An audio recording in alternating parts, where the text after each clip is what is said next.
a presentation of the ACC Network, an exclusive production of Raycom Sports.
It's the final week of the regular season, and NC State still has some work to do. TOB knows it's a must-win situation versus Maryland if they want to go bowling. And look at Raleigh, they're rocking after last week's win over Clemson, and the Terps hope they do not end the year without a single win on the road. NC State, Maryland, that's our game on the ACC Network on Week 13. So glad to have you with us on the McAllister's Deli ACC Blitz from Charlotte, North Carolina. For the final time this year, he's Coach Tommy Bowden. I'm Danielle Trotta. Well, they're looking in the Atlantic Division, Coach, for Boston College and the Maryland Terrapins. It's been a tough year. The Terps want to end things on a high note. Let's start our game day reports in Raleigh with Mike Hogwood.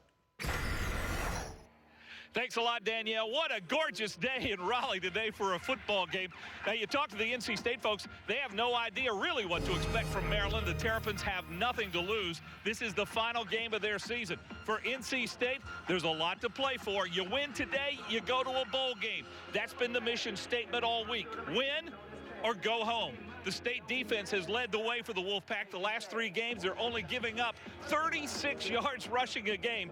They hope to dominate today against the Maryland Terrapins and lead the Wolfpack to a bowl game in the postseason. There are 2 big defensive standouts for NC State that helped get the win over Clemson last week, David Amerson and Terrell Manning. They're facing off at 12:30. We're going to hand out our top plays of the year coming up next.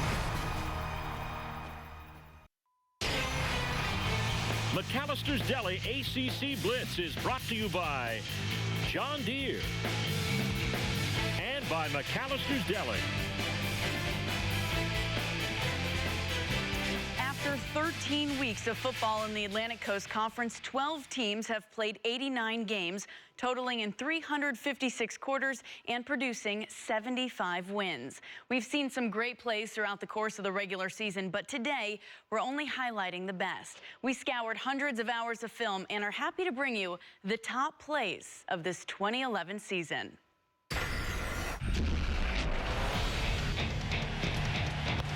Let's go! Unbelievable! Roddy Jones, touchdown, Georgia Tech. Runs left, has room, 15, gets to the 10 to the 5, spins into the end zone, touchdown Tech. And a leaping grab by Roberts on the 40, an incredible play, and he makes the catch. Whoa, what a grab!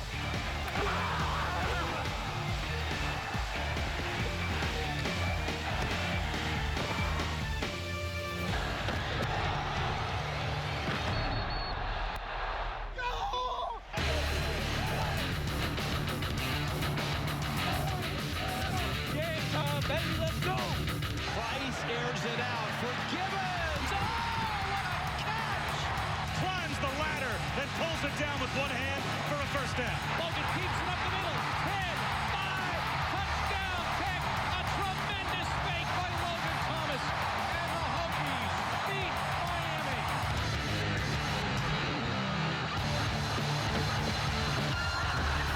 And a touchdown on the pick six.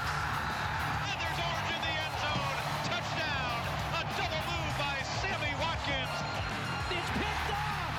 It's Minifield. He will score. Give it to him, boys. Touchdown, Georgia Tech.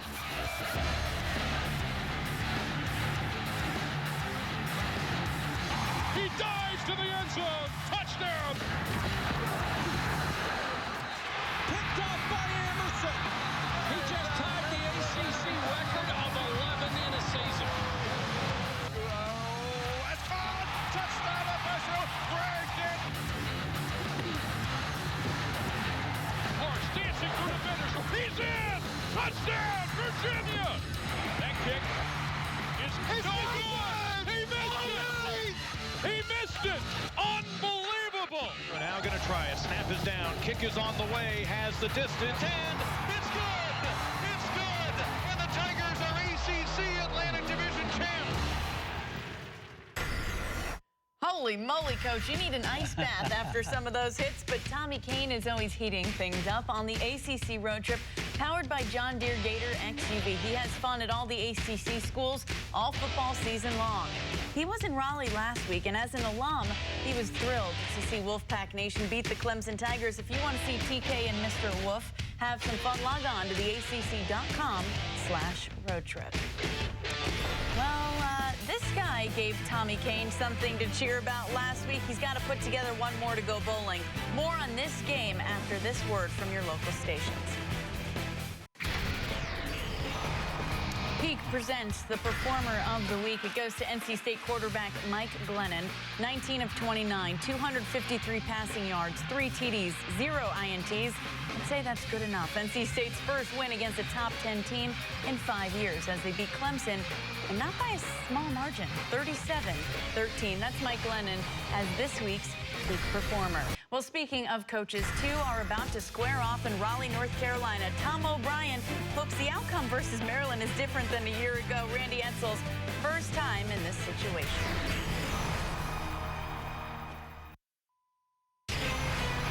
Today's show has been brought to you by McAllister's Deli.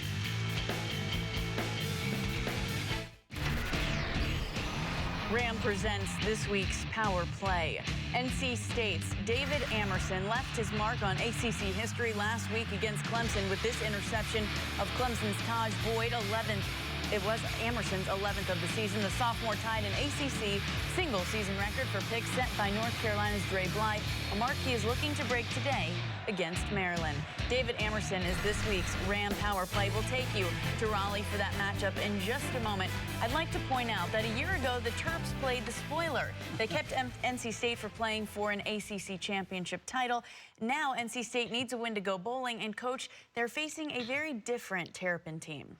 Yeah, I think all Tom O'Brien's got to do is get them to the scene, get them on the bus, get them to the game field. They're playing with a lot of confidence. That upset win over Clemson. Their defense is playing good. Mike Glennon is playing good. If you give them a solid game plan, I think they'll show up, perform, be focused, and be motivated. Well, we'd like to thank you for showing up every Saturday. This is our final show in our first full season. We want to thank you for the tremendous support. Our staff, our crew has been tremendous all year long. Coach, what was it like trading in the sideline for the studio? Danielle, I love it. I tell you, I've had a great time. 243 more days until the 2012 season. We cannot wait. But first, we have to play a game in Raleigh. Maryland versus NC State. Tim, Dave, and Mike have the call. We'll see you right back here at the half. Thanks, Danielle. It's a beautiful day in Raleigh, North Carolina for the last game of the regular season. Maryland comes into Carter-Finley Stadium looking to end the season on a positive note, while State is hoping to build off last Saturday's rout of 7th-ranked Clemson and become bowl eligible with a win today. It's a holiday weekend, so let's get this party started. Talk to one another. I'm talking about the sack limit. I'm thinking about at least 10 plus. All right, challenge yourself. D-line on 3. 1, 2, 3. D-line. The Wolfpack defense setting its goals. Now the State defense was to set the tone. The ACC Saturday brings us to Research Triangle for today's matchup between the Maryland Terrapins and the Wolfpack of NC State. And hello again, everybody. I'm Tim Brand along with Dave Archer. Glad to have you along. Dave, you look at that defense for NC State. The last 3 games, they have been cooking. They really have. They've been great defensively, really, and it all was typified last week when high-flying Clemson came into town, and it was all about the front 7 taking care of the football. Took the football away 4 times, had 6 sacks in the game, did an outstanding job of limiting Taj Boyd and the high-flying Tigers, and it all culminated with David Amerson intercepting his 11th pass of the year. He has been phenomenal. Outstanding cover corner, going for the ACC record today, a 12th interception. And with that record well within reach, C.J. Brown will be in their sights. Boy, C.J. Brown has really changed the dynamics of this offense. His ability to run the football has really added a nice little bonus to what Gary Croton likes to call for Maryland. 3 100-yard rushing days for C.J. Brown since taking over as the quarterback at Maryland. Danny O'Brien injured. It's C.J. Brown's show.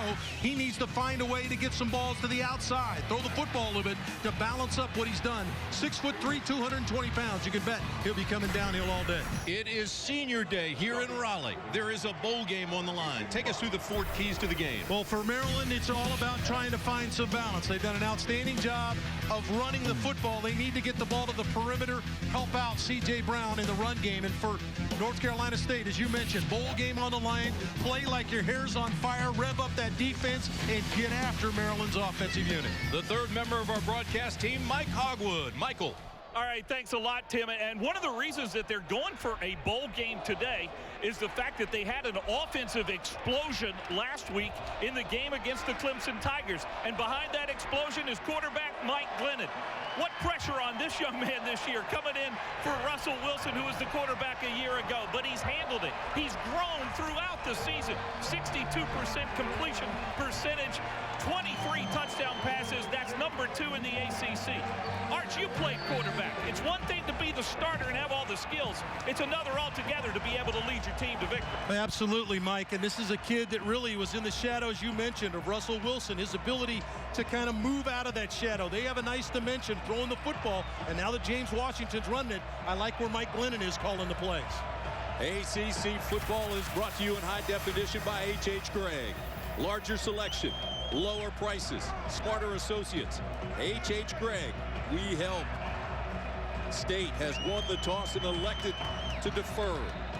So Maryland will have it first. Nicholas Sadeh right there to kick off, and that'll be Jeremiah Wilson and Justice Pickett deep for Maryland.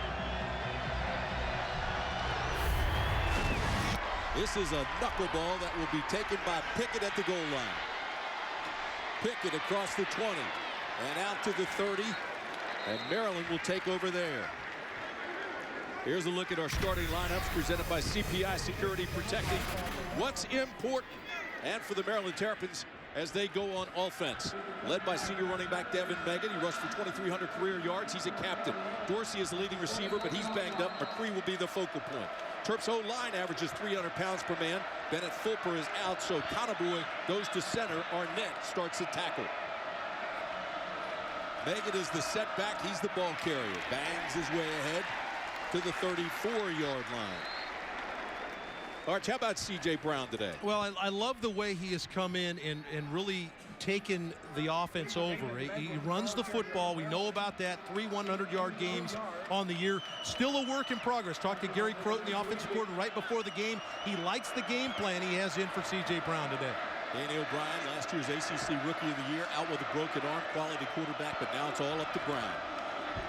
Run on the right side. This is Megan again. And he's pushed back short of the 35.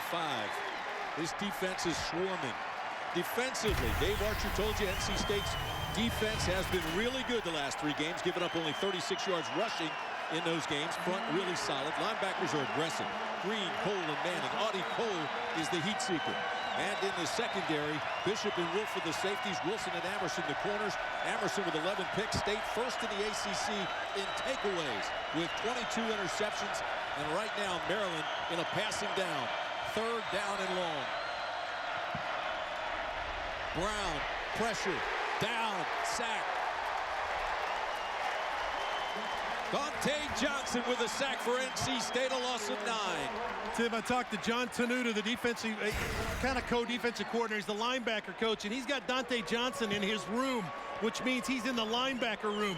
Well, he plays in the nickel position like a linebacker, comes on the zone blitz right there and drops the hammer on C.J. Brown. There's Mike Archer, our defensive coordinator. Does an outstanding job. John Tenuta, kind of his top aide. And those two really weave a nice game plan defensively. Mike Archer, Dave Archer, no relation. Ferreira to kick it away from Maryland. There comes the pressure. Oh, this is a beauty. Graham has no chance. It goes all the way inside the 20. It bounces there. Now Graham picks it up, and Graham returns it to the 21. A 56-yard punt by Nick Ferreira. Take a look at the starting lineups first. Offensively for the Wolfpack of NC State, this is a team that really gets after you. Graham is the leading receiver. He can flat out fly. Bryan is the big target and a two-time All-ACC. Across that front, the unit's been together a long time. They're big, 304 pounds a man. Camden Wentz is the bell cow. Well, Mike Glennon has done an outstanding job of kind of growing into this position. Done a nice job of distributing the football. He'll continue to do that today, and they would like to see him expand what he does. He does a lot more at the line of scrimmage than he did earlier in the year. James Washington picks up 2. Alex Twine makes the tackle there. Glennon, 6'6", 232-pound junior, one of the tallest quarterbacks in the entire country. And moves better than you give him credit for. When you see 6'6", 225, you think, well, he doesn't move well. This guy can buy time, has nice pocket awareness. 3-step drop, quick out. This is Graham. Graham's got the first down. He's out across the 35-yard line. A pickup of 13. Defensively, the Maryland Terrapins only a shadow of themselves. Injuries have decimated the team. Joe Villano, tenacious. He leads the front 4. Bowers, a true freshman. 4 of the 6 linebackers you'll see are freshmen. Demetrius Hartsfield, the junior, one of Maryland's leading tacklers. And in the secondary, Trenton Hughes is the only senior. A.J. Hendy is a true freshman there. Boy, they are really beat up on defense. Like you said, they really slapped this unit together. This ball's loose. Maryland's got it. Joe Villano comes up with a turnover. Actually, it was forced by Villano. Yeah, Villano does an outstanding job of winning early at the line of scrimmage. Immediately gets penetration. Villano right through the middle. And really just a poor job of taking care of the football by Glennon. He just drops the football, and Keith Bowers recovers. And so a huge turnover here early in the game for Maryland. For Villano, it's his 23rd start. Leads the nation among defensive linemen for tackles for a loss, and he gets one there. C.J. Brown rolls to the flats, throws it out, and it's complete to Boykins. He'll be up close to a first down. It's a pickup of 9. This is something I feel like C.J. Brown is getting better at. As you watch him develop as a quarterback, he obviously runs, so Gary Croton wants to get him on the move, have him throw the football on the move. They're just a bootleg out of the shotgun, and finds receiver in the flat. Unusual turnover for NC State. Here comes Tony Logan now, is in the Wildcat formation as a quarterback. Logan will carry the ball. And he puts the ball on the ground, and NC State gets it right back. So Tony Logan of the Maryland Terrapins comes in, replaces C.J. Brown, and immediately puts the ball on the ground. The hit was made by Terrell Manning. Yeah, what a surprise. Terrell Manning has been a monster over the last few weeks, coming back from a midseason knee surgery situation where he missed a couple of games. He had 9 tackles a week ago against Clemson, and he has been all over the football field. State has the 4th-ranked defense in the ACC, and they force turnovers. Well, that is their 9th turn takeaway defensively in just the last 3 games plus 4 minutes. They are first in the ACC in takeaways with 31 for the year. Straight ahead they go, and Washington picks up 7. Joe Villano with the tackle. Let's go downstairs to Mike. Yeah, I was really impressed with what Mike Glennon did when he fumbled that football, made a big mistake. He came off, took his helmet off, went to everybody on the offense, said, my fault, guys, my fault. We're going to come back and get him. This guy's really matured over this season. 2nd down and a long 3 for the Pack. Left side, first down goes James Washington. Pushes his way across the 35 to the 36. They needed 2, they got 5. And got in behind big Zach Allen, the right guard. Does an outstanding job. Watch Allen step around. Now he's got to find the backer. Does an outstanding job of getting up on Hartsfield, the linebacker. And that's enough push for Washington to get in behind the big guard and pick up the first down. So it'll be first down and 10 at the 36. This is where State got in trouble its last possession. Washington again tiptoes his way across to the 37-yard line. Not much there. Gain of 1. Marcus Whitfield made the tackle. He was there first along with Milano and Drakeford. NC State has really run the ball much better here in the back half of the season than they did earlier, and that's James Washington has really been a major part of that. At 145 yards on the ground for Tom O'Brien last week, and when you run the football that effectively, all of a sudden play action pass becomes a huge ally. This will be second down and 9 for Glennon. 5-step drop, throws over the middle, wide open. Wolfpack across midfield, down to the 45-yard line, and inside the 45 goes Stephen Howard. He picks up 20 yards, and now State charting to get him in chunks. Yeah, he gets lost. They have a little zone blitz on. You see Hartsfield coming on the blitz, nobody in the middle of the field on the little drag route. And Howard, not great speed, but does an outstanding job of securing the football. And now the Wolfpack on Maryland's side of the 50-yard line. Maryland's had a different defensive lineup every game this year. We talked about them being decimated by injuries, and it shows. Mostly they get worn down in the second half. This is Washington again. Not much there. Good job by that front. Hartsfield helped fill behind Milano and Monroe.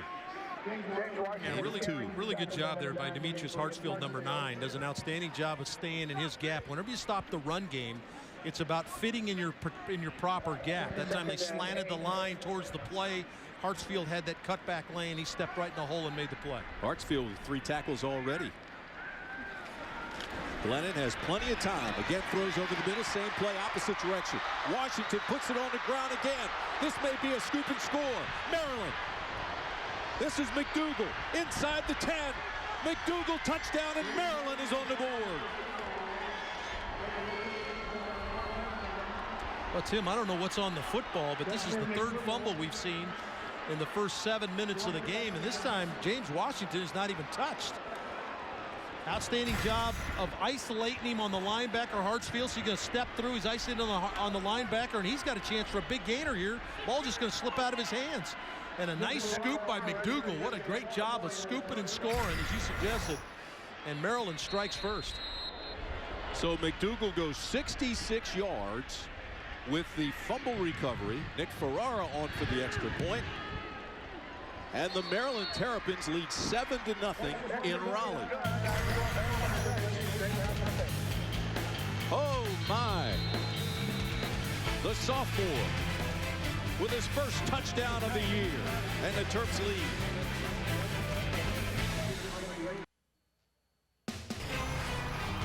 ACC football is being brought to you by AT&T, by Geico, by your local Toyota dealers,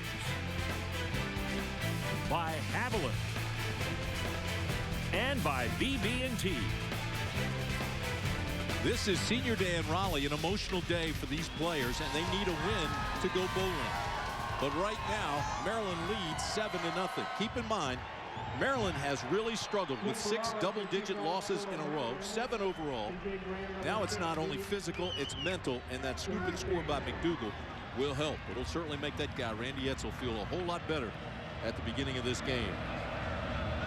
Nick Ferrara will kick off, and T.J. Graham is deep for the Wolfpack. He is dangerous. Ferrara's got a strong leg. This is a low line drive kick that'll go into the end zone and back for a touchback. McAllister's Deli has given 2 lucky guests each a Jeep Wrangler. Register at facebook.com/tfreaks for official rules, entry form, and great weekly tailgate prizes. That's facebook.com/tfreaks, and you could be a winner of that vehicle, a new Jeep Wrangler. There's a look at Mike Glennon. Well, he had a good drive to start that last series, but obviously ball security became an issue. But Nice blend of run and pass. Had moved the ball in Maryland territory. You just get back to what you were doing. After that fumble, Tony Creasy comes in at tailback, and he gets his first carry of the game. And he puts the ball on the ground and gets it back. Hartsfield with a tackle again. Hendy was there as well. Pickup of 8. Well, if you're wondering at home, what do they do to the footballs? Sometimes the kickers get them and rub them down, sometimes not. But when they come out of the package, they are a little slippery. But I don't know why today would be any different than the first 11 weeks of the season. It's just one of those deals where you got to secure the football. Sometimes when it's cold outside, you have an issue, but it's a beautiful day here in Raleigh. Here's the pass to the outside. Not much there. Good coverage. Smith makes the catch and maybe puts it on the ground again, and Maryland says they have it. There's the signal. Terps have it again. Drakeford made the recovery when the ball came loose, but Jay Smith definitely put it on the ground. Well, Tom O'Brien, we talked to him yesterday, Tim. He was very concerned about his team coming out and playing in the game. It's a big game. Come play today.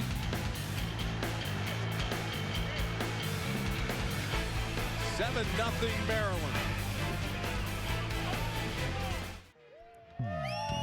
You know, it's been bow time all around ACC campuses this football season, and this morning our crew decided to do a little bow tailgating outside Carter-Finley before getting to work. We have Vince in the middle there. Don't forget to pick up your 12-piece super tailgate special from Bojangles in the new big bow box. Remember, it's always bow time when you're tailgating. Way to go, guys. You're doing a great job and well fed. And you know what? That's a group that's always in for a free meal, too. How about this? 5 total possessions, 4 fumbles. 3 by NC State, and that guy's dejected. There's almost another one. C.J. Brown put that up for grabs. It was intended for McCree. Let's go downstairs. Here's Mike. Well, it's not often I've had to go check on the balls and see what's up with them. But Art, you were talking about them. Each team supplies their own balls on offense. There's a state ball boy and a Maryland ball boy who give the balls. They've gone deep into the bag to try to find something that their individual team can hold on to. And the NC State coaches are just going up and down here on the bench telling their guys to relax and play. Yeah, they need to find a couple with handles on them. Second down and 10. Maryland with a golden opportunity here. Big hole straight ahead inside the 15, or the 25 rather, down to the 20. Finally stopped by Wolf, but Evan Meggett with a nice carry of 12 yards. We talked about this offensive line. Young kids up front. Conaboy is a freshman, number 65, the center. They do a good job of creating a crease in there. And then Meggett running straight ahead. Meggett has played in all 49 games since 2008. He's a time-tested veteran. First down and 10 for the Terps. Play action, a whole lot of trouble, gets it out into the flat, but they will get it back to the line of scrimmage, and that's it. Furstenberg really didn't have a chance to do anything with it. Manning was right there with him. What a great job of C.J. Brown getting the ball out, because Terrell Manning was coming off the edge hard. You play this North Carolina State defense, you better have your head on a swivel. If you got a bootleg on, you got to get your head around, because they're coming. NC State has been outscored in the first quarter 75-34 this year. And that ball incomplete, thrown way too hard to Dorsey. Let's go back to the studio with Danielle. Thanks, Tim. In this Hardy's update, we're talking rivalry weekend. Georgia at Georgia Tech. Bulldogs strike first 7-0, but Tech just split the uprights. It's 7-3 Georgia.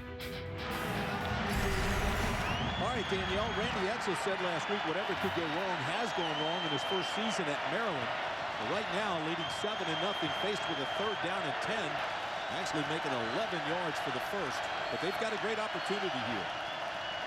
And now Maryland wants a timeout. Randy Edsall calls the time. He knows if you're going to get NC State, this is the time to do it. 6:35 to play in the first. We'll be back after a word from your local stations. 6:35 to play in the first. Maryland leads NC State 7-0. It's third down and 11 Terps. A ball at the 21. C.J. Brown is the quarterback. Meggett is the back with him in the backfield. And that's who's getting the pass. Meggett, 1-on-1. Inside the 15. Down to the 10, close to a first down. I think he got it. They'll move the chains. C.J. Wilson made the tackle, but it was after a gain of 13 for Meggett. What a great hesitation move by Meggett in the flat. They play a deep zone force him to drop the ball off underneath. And now it's Meggett and Johnson one-on-one. See a little hesitation, froze the feet of Johnson, and then Meggett dives to the first down. Boy, that's an outstanding one-on-one play by David Meggett in the open field. Terrapins have the 4th-ranked run game in the ACC, but they've struggled in a lot of different areas. C.J. Brown, touchdown, Maryland.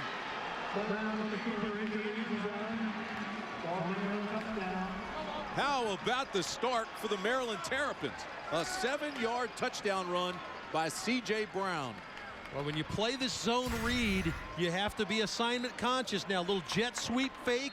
He takes it straight ahead. Nobody home for the quarterback. Outstanding job, C.J. Brown hitting it straight ahead. He's got to be the #1 concern in the run game. Take away the quarterback. A good job of C.J. reading it and hitting it straight ahead. They want to see if his knee was down before he got into the end zone. I'll tell you this about C.J. Brown. He averages 8 yards a carry. He had 162 yards rushing against Clemson, 110 yards rushing against Wake Forest, and he can flat out scoot. Here's another look, Arch. He's in there. Yeah, I don't think the knee ever touched down until he got in the end zone. In fact, I think the knee touches down just on the other side of the goal line. Yeah, does a great job of getting in, breaking the play. Obviously, he was over the goal line before the knee ever touched. So, good job of C.J. Brown reading it. It's a read play for him. Fake the jet sweep and go straight ahead. You mentioned 2 of his 100-yard days. He also had 124 on the ground, including an 80-yard touchdown run against Georgia Tech. Everybody knows the rule, but it's always worth mentioning that it's not where the knee touches, it's where the ball is when the knee touches, and the ball was clearly across the goal line well before it ever hit the ground. And as Arch said, it didn't hit the ground until it was in the end zone. Yeah, that's a formality. His knee touches down about 8 inches inside the goal line, so I don't know what this shouldn't take very long. NC State is 6-0 this year when the Pack forced 3 or more turnovers. They're 0-5 when causing 2 or less, or when they turn the ball over. They're going to have to overcome that stat. 3 turnovers here in the first quarter now for NC State, and they're going to find themselves down 14-0. You and I were talking. NC State is a unique team now. We saw them a couple of weeks ago against Boston College, and they struggled. Last week exploded against Clemson, and now early struggles. Here's the call. The runner was down at the 1-yard line. Therefore, the ball in place at the 1 will be 2nd and goal. Well, I don't know what they saw there. Well, I must have missed. I did not see his knee touch down until he went in the end zone. Doug Rhodes will have to look at that one. I don't know, and I think Randy Edsall is confused as well. Here's another look. Tell me where his knee touches. No, his knee never touches the ground. How about that? Boy, that's a horrible call.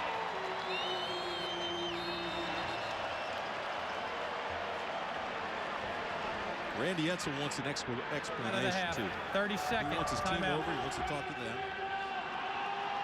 I'd like to get a call on that. Maybe we can find out what they saw. Yeah, I don't know. Unless I'm missing something there, which is entirely possible, I guess. It wouldn't be the first one I've missed, but didn't see it. Champion presents home team traditions. For 3 years now, the Wolfpacks run onto the field, and they've been led by 2 members of the scout team carrying a North Carolina and U.S. flag. The American flag is the one that former Wolfpack defensive end Drew Wimsett flew on a Super Cobra attack helicopter for the U.S. Marine Corps. Join the conversation online. Show us your game face. Share your game day traditions. Champion, it's how you play. What a great honor there. 41, Milton Hall. Number 90, Mike Rose. Those are the 2 scout team guys that earned the right this week to carry the flags on senior day. Let's go down to Mike Hogwood. Mike? Yeah, Jerry Magalinas, the referee, just came over to me and said his knee was definitely down before he crossed the goal line, and the ball was not over the goal line. Therefore, 2nd down. Okay, there you go. 2nd down and goal. C.J. Brown, it's good this time, and everything's in the end zone. This is just a lead play for C.J. Brown. Just a power play, power running play. Here's almost like an I formation ISO play. Faces a jet sweep again, but this was going to be a quarterback run all the way. Called in the huddle. They just fake the ghost play, the reverse play coming over the top to kind of freeze the linebackers. But good running by C.J. Brown to shove that one in the end zone. The Terrapins trying to snap a 7-game losing streak. Good snap, good hold. Ferrero adds the extra point. And Maryland now leads 14-0 with 5:52 to play in the first quarter. Well, this is certainly not one you would have, when you looked at this one on paper, the way Maryland has struggled, the way NC State played last week against Clemson, you would expect this team, NC State to come out and really play at a high level. But it's really been about NC State's turnovers, turning the football over. 3 turnovers now. 1 directly results in a touchdown, and then C.J. Brown takes that last one. See, just a 32-yard drive. C.J. finishes it off with a power run into the end zone. And now NC State is going to have to reevaluate. Hey, ACC fans, AT&T wants to give you the chance to take your team to the top of the Buzz rankings. Visit buzzrankings.com to watch your team's social media buzz climb. The more buzz you create for your school or Facebook, Twitter, or Foursquare, the higher your team climbs in the rankings. AT&T is the exclusive wireless partner of the Atlantic Coast Conference, keeping you in the game with all the action at home or on the go. Both Maryland touchdowns thanks to NC State turnovers. A team that normally protects the ball fairly well. Nick Ferrero will be kicking off to T.J. Graham. Graham, the ACC's career leader, kickoff returns with almost 3,000 career yards. And he is tattooed at the 16-yard line by Clarence Claiborne. A return of 16 yards. Well, you talked about NC State taking care of the football. That was an unforced error. James Washington just drops the football. McDougal scoops and scores here. A good job by Draper to rake the football out, and they get the recovery. And, of course, a 32-yard drive, and C.J. Brown caps it off with the touchdown. And that's what you got to do. The team turns the football over. You got to cash it in. Great job by Maryland to cash those in. Way too early to panic, but they go to their tight end, George Bryan, and Bryan is out to the 29-yard line, and the crowd applauds the fact that they held on to the ball. Pickup of 11, so a first down, they move the chains. Let's take a look at one of the big timers on the inside, Joe Villano, who leads all FBS defensive linemen in tackles. And boy, he did a good job of swimming to the inside there, or the outside, I'm sorry, beating Kristoff. He's a heck of a football player. Motor always going. His daddy was a heck of a football player, All-American at Maryland. This is Villano who makes the tackle here after a gain of 2. Well, he does a really good job of not losing his balance, yet stepping around blocks. This is a little swim move again to the inside, just makes the offensive line miss, steps around and makes the play. He's got a nice knack for creating problems in the backfield. Whenever you have a penetrating defensive lineman, that creates major problems, not only in the run blocking, but obviously in the pass blocking, as he was able to get to Glennon on the last play. 3 tackles now for Villano. Joe Villano averages 8 tackles a game. That leads the nation for down linemen on defense. Here they go across the middle again. It'll be about 1.5 yards short of the first down. Bryan again, his second catch, pickup of 7. Well, just a zone play where George Bryan, the senior, when you start struggling a little bit, you try to lean on some of the guys that are veteran players. George Bryan is one of those senior veteran football players you're going to try to get the football to. No doubt that they're trying to fill him up here in this drive, get this offense rolling. NC State trying to pick up the tempo. This is Creasy. He has the first down and then some. Out to the 43-yard line. Hartsfield makes the tackle. Tom O'Brien now trying to change the tempo and rhythm of this game. Came up to the line quickly to get that first down. So they'll move the chains. Here they go again without a huddle. And Glennon will call out the offense. What this does is this increases a sense of urgency up front. The focus becomes a little bit tighter, a little bit finer if you step up the tempo. And again, they snap it with 15 on the play clock. So they throw deep this time, and it's overthrown and out of bounds. But obviously, as Arch says, they're trying to change the rhythm of this game. Yeah, I think that Coach O'Brien just felt like they were a little asleep mentally, and some of that has to do with the focus of taking care of the football. When you step tempo up a little bit, all of a sudden a sense of urgency creeps into the mind. I think it tends to jar the mind loose a little bit, and you start focusing a little tighter. That's the concept. Really what it is, you're essentially tricking these guys into playing at a little bit higher level. Despite the turnovers, that's the first incompletion by Graham. He's 6 of 7, so off to a quick start at quarterback. Here he throws another completion. That's out to Carter. Mario Carter has 4.5, 5 yards on that one. Well, excellent catch by Carter. Just the ball thrown behind him, and he skies up with the big frame, 6'4", 260 pounds, and squeezes that. And those are the kind of plays you have to make. When you're struggling a little bit offensively, you've got to make a catch or two you're probably not supposed to make. Good play there by Carter. 3rd down and 3 for the Wolfpack. Creasy. He's not going to get there. Keith Bowers, the freshman, made the tackle. Keith Bowers, a 6'2", 260-pounder, was playing high school ball at this time last year. It's a little too slow developing. Bowers just going to come down off the edge. They don't get the backside sealed. I think that Zach Allen, 72, was supposed to seal that backside, and Coach O'Brien is tired of seeing what he's seeing. He's going to keep his offense on the field here. Talk about changing the rhythm of a game. Going for it on 4th down and 3. Throws the out pattern, has it complete. He's across the 1st down marker, George Bryant. And again, you're going to lean on the senior, George Bryant. That's his 3rd reception in this series of downs. And when you start to struggle a little bit, you start leaning on those veteran football players. And George Bryant, on his final game here at Carter-Finley, a big-time catch there on 3rd down. What a career it's been for the captain of this offense. 2-time all-conference, 118 career receptions now. Glennon rolls, throws, and has it complete. This is Graham inside the 35-yard line. T.J. Graham, and there is a flag. That's a pickup of 11 and a personal foul. Roughing the passer, number 41 the passer against Maryland. 15 yards, tacked on to the end of the play. Down.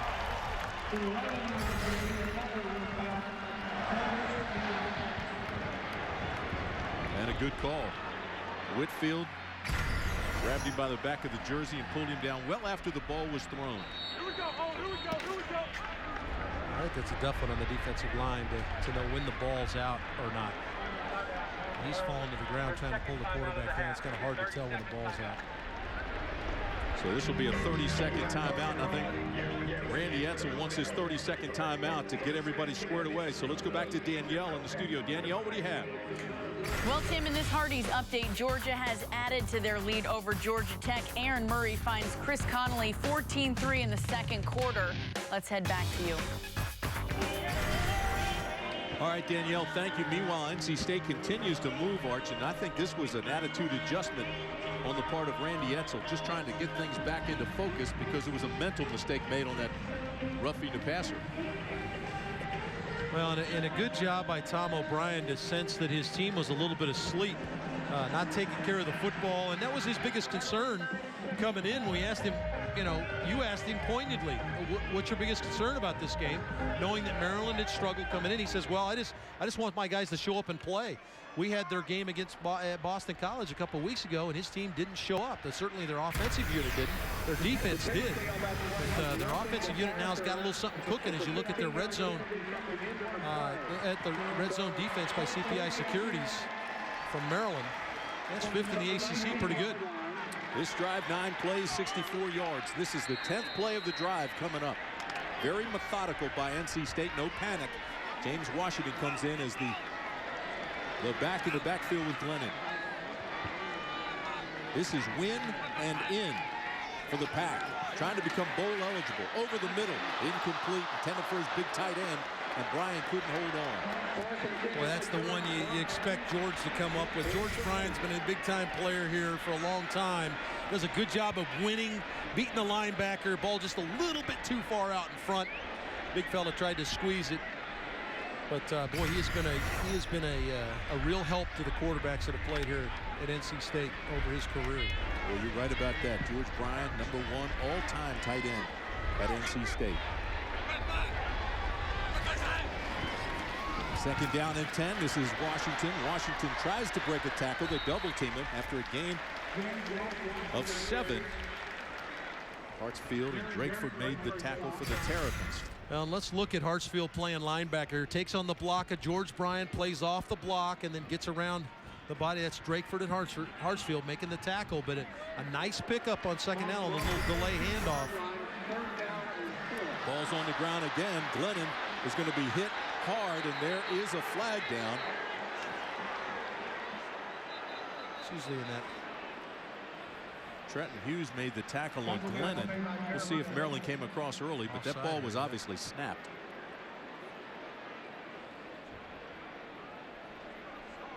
And both coaches are out to the numerals on the field. This is an intense first quarter, the way Maryland jumped on NC State. Prior to the snap, false start on the left tackle of the offense. That's a 5-yard penalty, 3rd down. Well, that's actually a break for NC State because now they'll get a line up again. Yeah, Glennon just not ready for the snap. The ball hits him in the left shoulder pad. And because of the false start, NC State gets a chance at 3rd down again. Boy, Randy Etzel was furious, too. He went out to the officials and let them know about it. He's still going after the official. He's still not happy with that call on the other side where Randy Etzel is. He's got the ear of the official over there. Now he finally walks away, but he's frustrated. You're right, Arch. That is a big time break. 3rd down and 9 at the 18. Glennon hangs in there. Now rolls. Gets out of the pressure. Glennon to the 10. All the way down to the 7.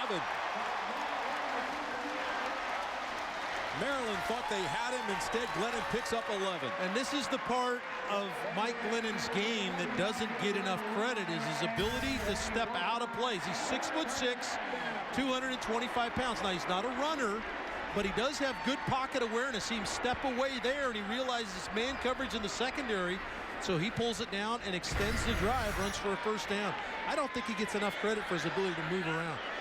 Thomas and Monroe thought they had him. Instead, Glennon throws underneath, down inside the 5 to the 3-yard line. Jay Smith with the reception. Getting a little bit of mileage out of this little drag route from the backside. Glennon reading to the right. You'll see his head go right, and now here comes his outlet right in his vision is the drag route underneath. Outstanding job of Jay Smith squeezing it, and then he took a big hit for the linebackers. Hartsfield on the play. NC State has been shut out in the first quarter 6 times this year. Maryland trying to keep that alive. Tony Creasy with the carry, and Monroe made the tackle. Well, they got a couple of young kids up front, 2 freshmen, Andre Monroe and Keith Bowers, that have made 2 big plays in this drive in the backfield. Clock continues to move, down to 15 seconds remaining in the first quarter.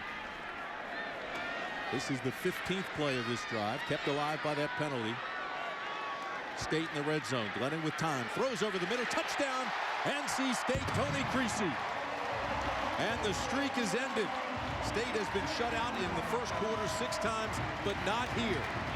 4 seconds remain in the quarter, and Glennon to Creasy for the touchdown. Well, cool little design because they run Creasy right behind the tight end. And Hartsfield was not ready for another receiver to break to the inside, the linebacker. George Bryan ran to the inside and took the other linebacker away. So Hartsfield expecting maybe a route to the flat. Creasy went right in behind the tight end and caught the linebacker flat-footed. And Glennon was right on the money with a throw. Today with the extra point, splits the sticks.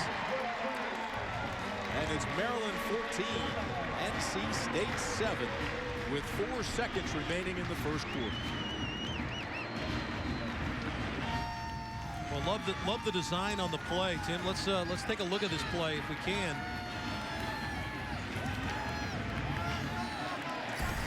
Just a good job by Tom O'Brien, Dana Bible, designing this play. If you look at it here, here's George O'Brien going to come to the inside. Now he's going to clear this area. Here's Creasy.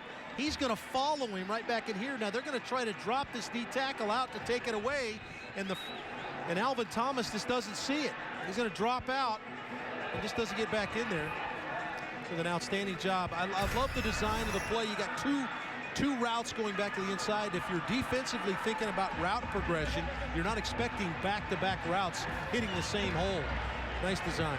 Nice design, nice drive, very methodical. And Glennon now 7 of 9 on that drive. So they changed the pace of the game, went without a huddle. Mike Glennon responded, and the Wolfpack is on the board. Well, that was a drive that North Carolina State desperately needed. They had not played very well here early in the game. This will be Pickett. Pickett breaks the tackle out to the 30, the 31-yard line. Good return by Justice Pickett. So that's the end of the first quarter. Maryland surprisingly leading NC State 14-7.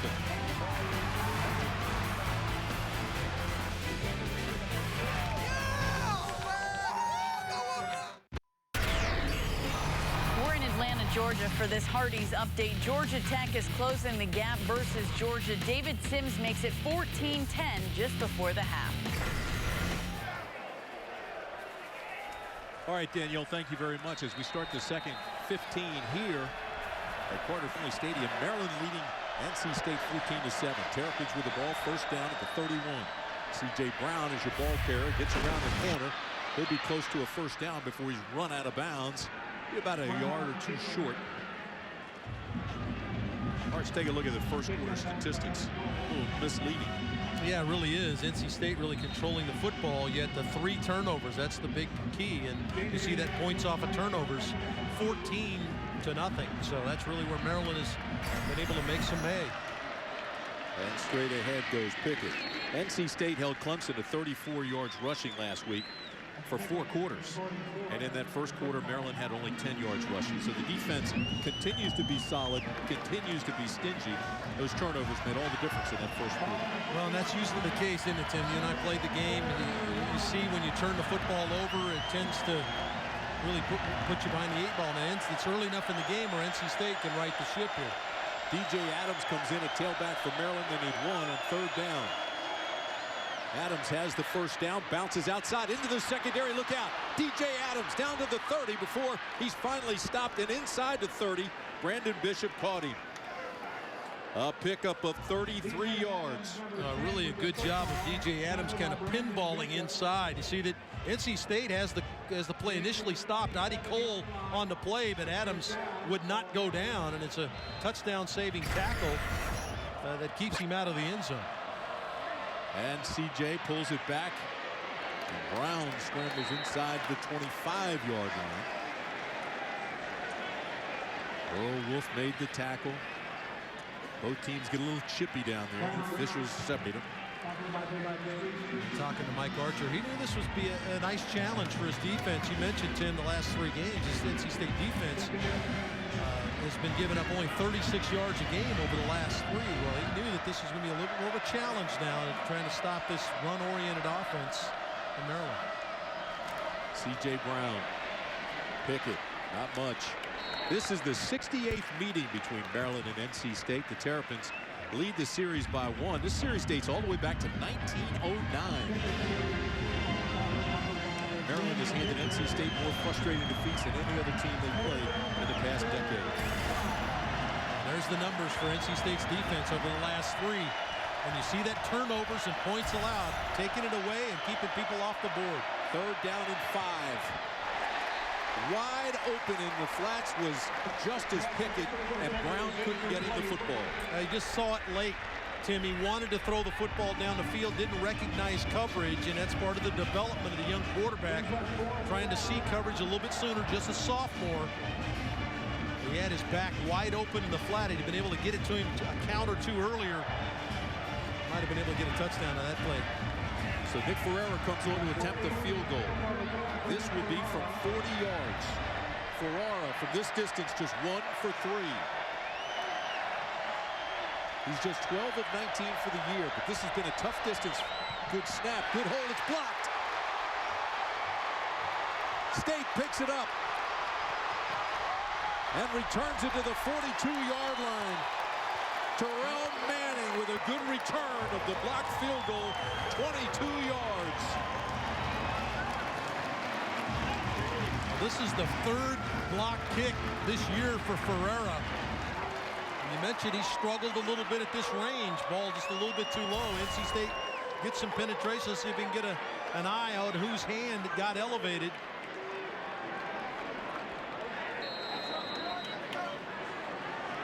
Good job of getting up in there, creating a problem.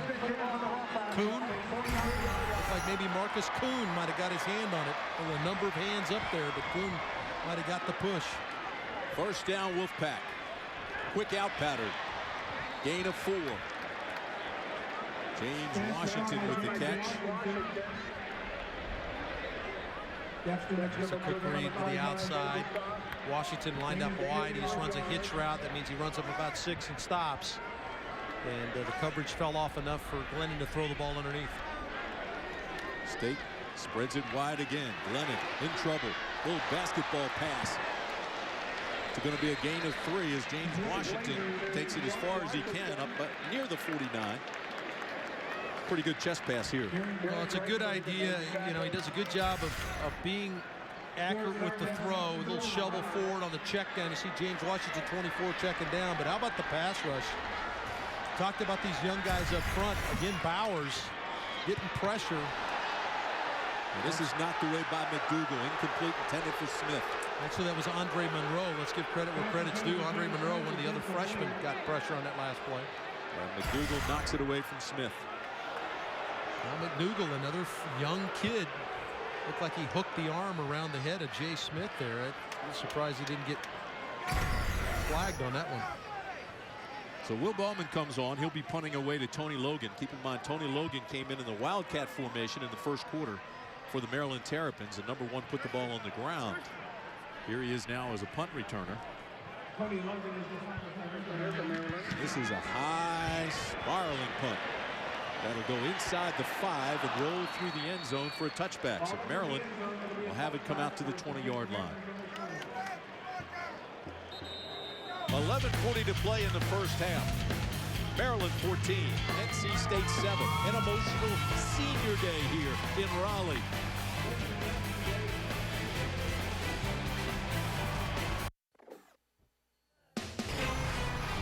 ACC football is brought to you by Geico, by your Carolina Ford dealers, by Hardee's, and by your local Toyota dealers. What a great day in Raleigh for tailgating. Temperature about 70 degrees. Those folks, they're all world at tailgating out here. Those are some turtle burgers right there. Trying to get after the Terrapins today. This has been a spectacular afternoon here in Raleigh, and everybody seeming to enjoy the day.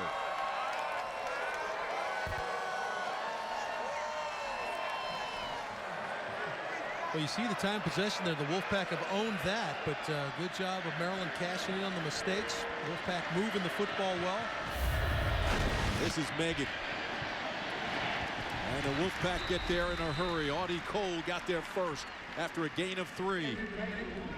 Check out the new team pages section of the ACC.com, and it's brought to you by Toyota. You'll find exclusive video and features on your favorite team from the ACC Digital Network. Access anytime, anywhere.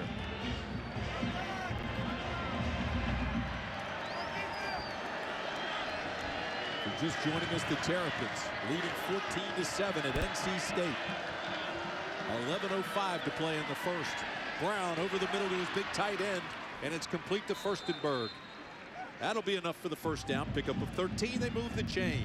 That's his 30th reception on the year. Watch the play fake hold Audie Cole, number 42, and they throw right over the top of him. Boy, nice design. Just a little quick play fake to hold those two outstanding linebackers, Cole and Manning, and then throw in behind to Furstenberg. He's a big-time tight end.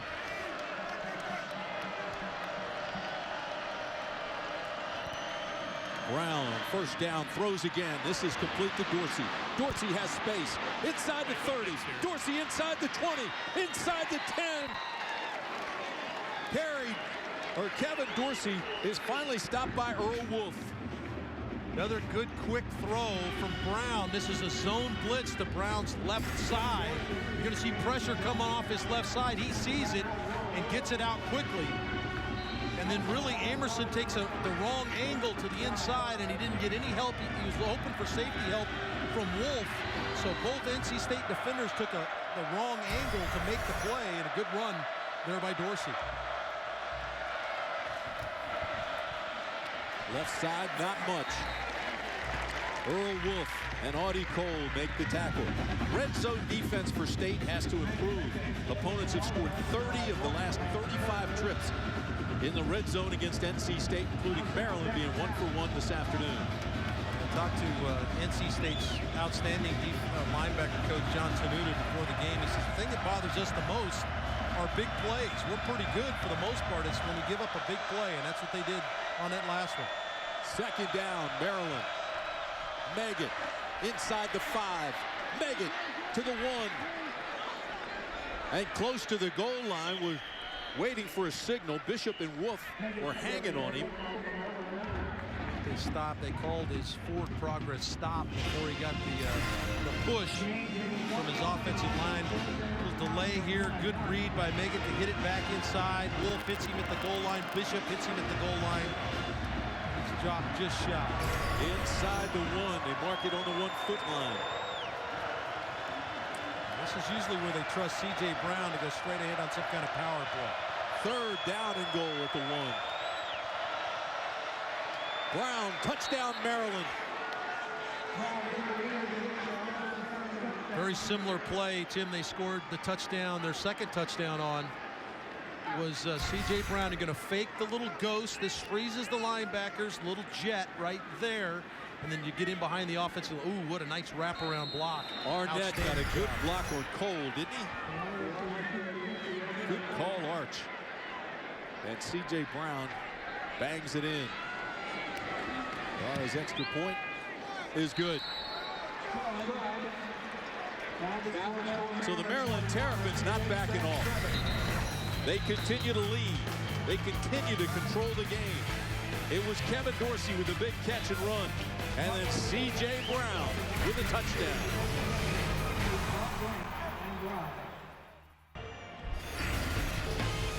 You are watching the ACC Network, an exclusive production of Raycom Sports.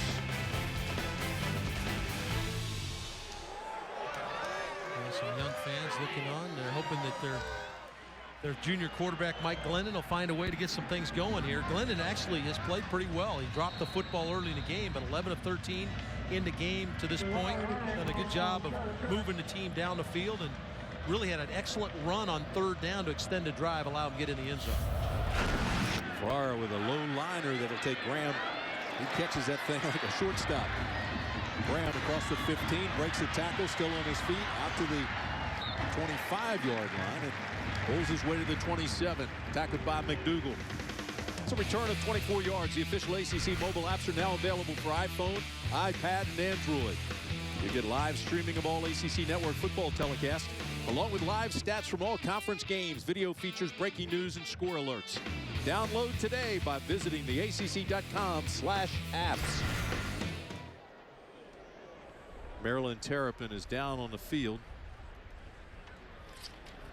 Trying to find out who that is, but at first glance, it looks like the kicker, Nick Ferrara.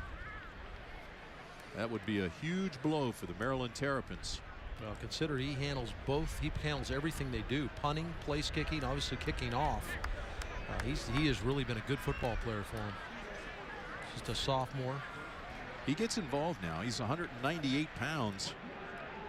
From St. Anthony's High School in New York.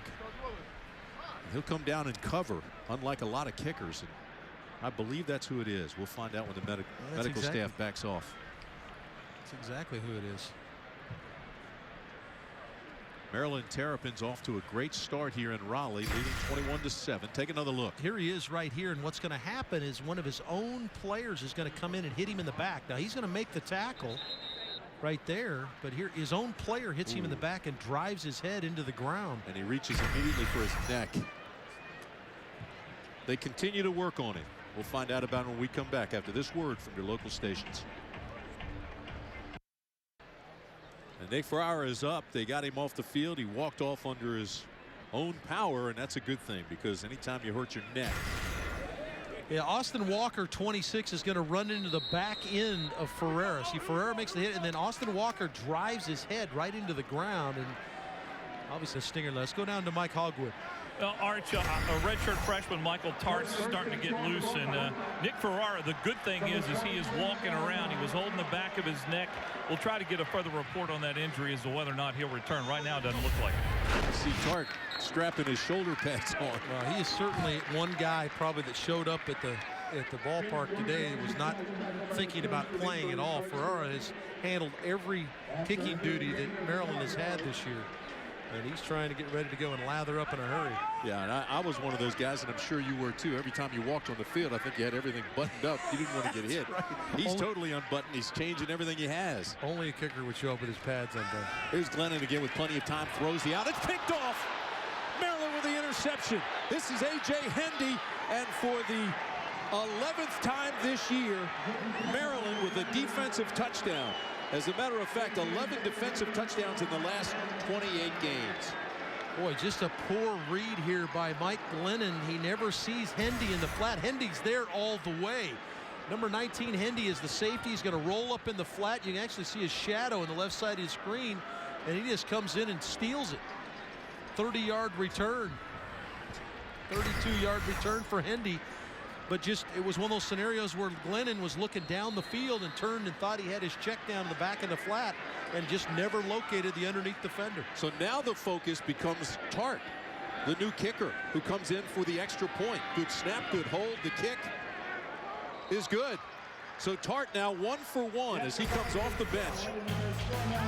But the story is this: Glennon picked off by a true freshman. He earned his first start at Notre Dame. Hendy now starting, and he's got a pick 6. As you look at that score, Maryland has 3 touchdowns off of turnovers and 2 touchdowns in the last 45 seconds. Let's go downstairs to Mike.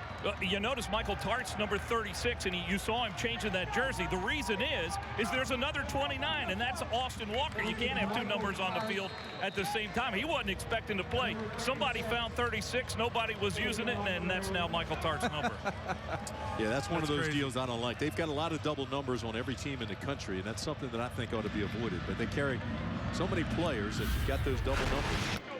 This will be T.J. Graham. Not a bad kickoff. Back to the 1. Here's your reverse. This will be Palmer. Palmer out across the 25 to the 28-yard line, so it was well covered by Maryland. How about Maryland, Arch? They now have 11 defensive touchdowns in the last 27 games. They were phenomenal last year, as you know, Tim, with their ability to take the football away. Kenny Tate, who's injured this year, was a big part of that. But you see it today. They've been the Maryland defense that we saw last year, taking the football away and then cashing it in. So NC State now needing badly to generate some points. This is Glennon on the play action. He's got company, scrambles, and now throws it away. Arch, take another look at the interception. Okay, here's Underwood, Brian Underwood. He's just going to run a swing route, and this defender right here is going to break on the football and steal it. And Glennon never sees him. Just never picks him up in his vision. Outstanding job of breaking on the football. And Maryland, they've blown out to a 28-7 lead. A.J. Hendy is a true freshman. As I mentioned, he earned his first start against Notre Dame. So what a thrill for him now to be a starter and get a pick 6 against NC State. This is a gain of 3 for Creasy. And now the folks here getting a little antsy. Here, a few bluebirds come out. They're stunned here. This is a crowd that was coming to watch NC State. You know, a number of seniors that are big-time seniors play, and they were looking for their team to secure a bowl opportunity, and now they got an uphill battle. Graham and Palmer come to the bottom of the screen on 3rd down. NC State 3 of 5 on 3rd down conversions, and Glennon is sacked. Keith Bowers, the true freshman, got there first. And Bowers has his 3rd sack of the year, a loss of 10. Let's look at this pass rushing. Really, Glennon initially has good protection, but it breaks down. And then Bowers and Whitfield get there and make the play. Keith Bowers, the freshman from West Palm Beach, Florida, playing like Daquan Bowers. Maryland playing a lot of freshmen on this team. It's been a crazy year in College Park. Logan is back at the 35 to take this punt. Logan, no fair catch. And a punt that hangs for more than 4 seconds. 40-yard punt, no fair catch signal. He holds on to it, and he's down at the 40. Parents, register your child today for the ACC Kids Club. Children 8th grade and younger will enjoy outstanding benefits. Visit acckidsclub.com to register your child now. Great program. Get kids involved in the Atlantic Coast Conference at a very young age. C.J. Brown has done a nice job of mixing on just enough pass in to counteract what they're doing offensively, running the football. But really, it's been how fortunate they've been to take the football away. And the out pattern is complete to McCree. C.J. Brown doing a nice job at quarterback. Danny O'Brien is out with a broken arm. Let's look at C.J. Brown here. 2 power runs. This was the first touchdown for Brown. And then a very similar play to get his second touchdown. But here's the part that they've sprinkled in. And he's done a much better job of being accurate throwing the football. But they're going to make their bread and butter with C.J. Brown running the football. And on second down, Maryland puts it down on the ground, and NC State's got it. A botched handoff, and another turnover for the Maryland Terrapins. Pickett never got it, and he's looking at C.J. Brown. Did you give it to me? Did you not give it to me? Now, this is part of the read play, Tim. We remember back in the old days when you saw the wishbone. Do you hand it to the fullback or do you keep it? And it looked like he was trying to maybe pull it out. As it turned out, neither one of them knew. Pickett or Brown knew who was supposed to have the football, so it's on the ground. And now NC State has created a short field for their offense. Exactly what Maryland couldn't afford to do was, in this week of Thanksgiving, give back. Well, Terrell Manning made the recovery, and now NC State is back in business, and those folks that were booing are now cheering. 28-7 Maryland. Tony Creasy is the setback. Glennon with a 5-step drop, looks over the middle and drops it, almost picked off. It was intended for Creasy, and Demetrius Hartsfield had his hands on it. I just don't like the sense of urgency that you're getting. Glennon's dropping, looking. Now he wants his check down. Creasy doesn't get his head around, does a poor job of getting his head around. And he and Glennon are not on the same page from a timing standpoint. The time clock in the head of the quarterback and some receivers not on the same page right now. Second down and 10, Creasy. Stutter steps across the 35 to the 34-yard line. Eric Franklin makes the tackle after a gain of 6. Now, and I think if you're Tom O'Brien in this offense, this is a 4-down situation. So you've got 2 downs to pick up this first down. I don't think right now Tom's thinking about kicking a field goal. It was a 4th down conversion in that drive that got him to 7 earlier. Creasy again, the lone setback. He's your ball carrier. Big hole. Creasy inside the 30. And again, Hartsfield with a tackle. Gain of 5, first down. Well, it's twice Creasy's gotten to the backside hole. They start with a little zone to the left side, and then he's found that cutback hole. So Creasy doing a good job of using the vision and finding that little crease to get up the field. Closed captioning for ACC football is brought to you by Bojangles, famous chicken and biscuits. It's bow time. And this ball batted away by Joe Villano. Boy, fortunate play there for Joe Villano as he elevates and bats the football down, because the NC State had something brewing, had a little drag route coming in from a receiver standpoint. You see him right at the top of your screen. Good job was Underwood coming underneath. Underwood has great speed. He was going to catch that in the open field. And a good play by Villano, the big guy, and bat it down. I can't help but think of his dad every time I see him. They were the same number, played the same position. His dad was a Kodak All-American, and Joe Villano leads the nation in tackles for defensive linemen. Glennon with plenty of time, throws underneath, has this complete to Creasy. And Creasy out to the 23-yard line. Glennon started 13 of 15, and he was 0 for his last 5 before that pass. Well, Villano falls out from his pass rush to help get in on that play. Well, you talk about a guy that's active now. Joe Villano, number 72, the defensive line. He actually fell off from the rush and got in on that play. That's his 4th tackle already in the first half. Villano had 20 tackles against Georgia Tech. He said this is a pretty good defense, but most of it has been self-inflicted when they make mistakes. Here's Bryan down inside the 15 to the 9-yard line. Tripped up by Eric Franklin, but another big gainer for George Bryan. Now, man coverage this time. This time they get the big tight end matched up. Little push off from Bryan there on the safety, Franklin. And a good job of that time Glennon really reading the tight end. Knew he had man coverage. His eyes weren't anywhere else. He was on the tight end. And as soon as Bryan came out of the break, he put the ball on him. 4 catches for Bryan, a guy who will be playing on Sundays. And here's the ball carrier is Washington. Washington tries to pick up a couple of tough yards, but he ran right smack into A.J. Francis. Maryland has made it tough going. They have not given NC State any big plays. They've made them earn every yard. And as a young defense, That's pretty good effort, you know, when you start talking about how many young players they have playing. 2nd down and 7. Play action. Glennon rolls right. And he's got company and will throw this away. Andre Monroe was over there. That pass, the only one near it was a cheerleader.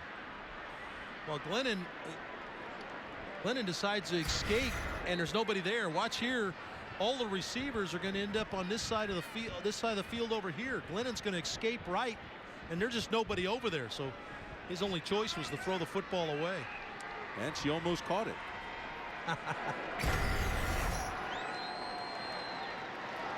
NC State today 5 of 8 on 3rd down conversions. 2 for 2 on this drive. And watch for Tobias Palmer. We have not heard his name yet. That's him in motion now. The Pack needs 7. Steps up, throws wide open. Jay Smith, touchdown, NC State.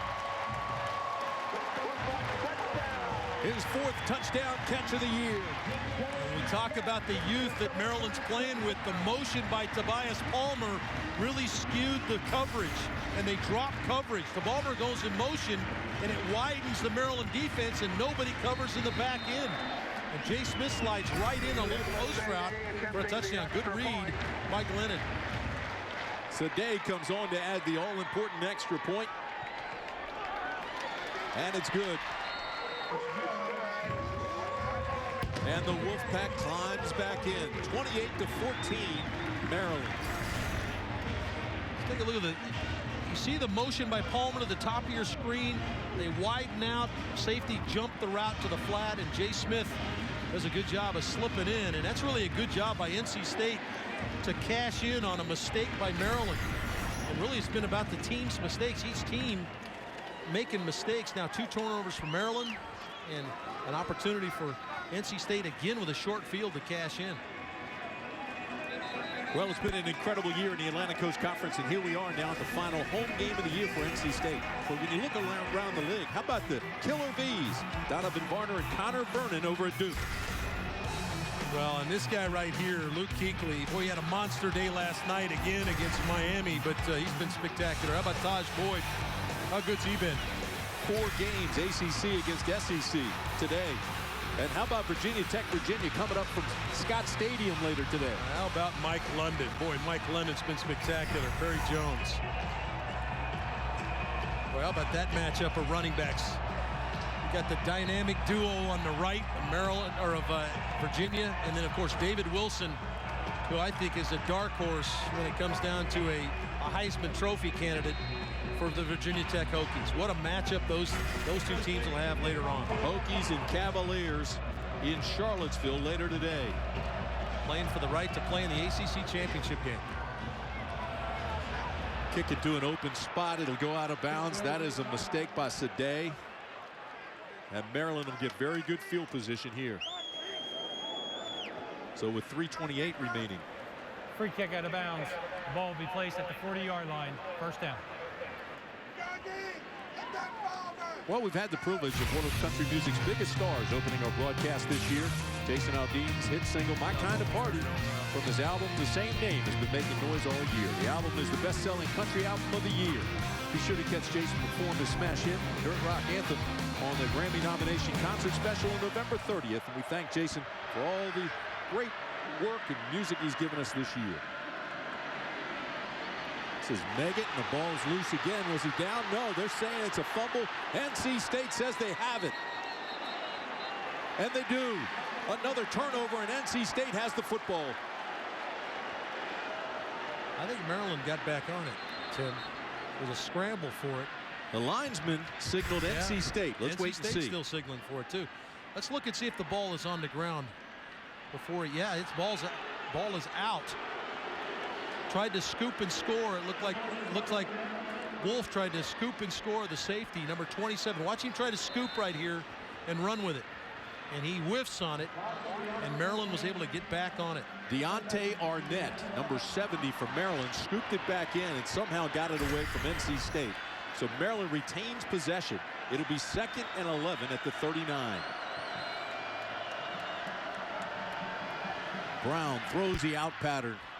Dangerous pass intended for McCree, incomplete. Reminder coming up at halftime, Danielle and Tommy will have analysis, highlights, stats, and a whole lot more. That's all coming up on the Hyundai halftime report.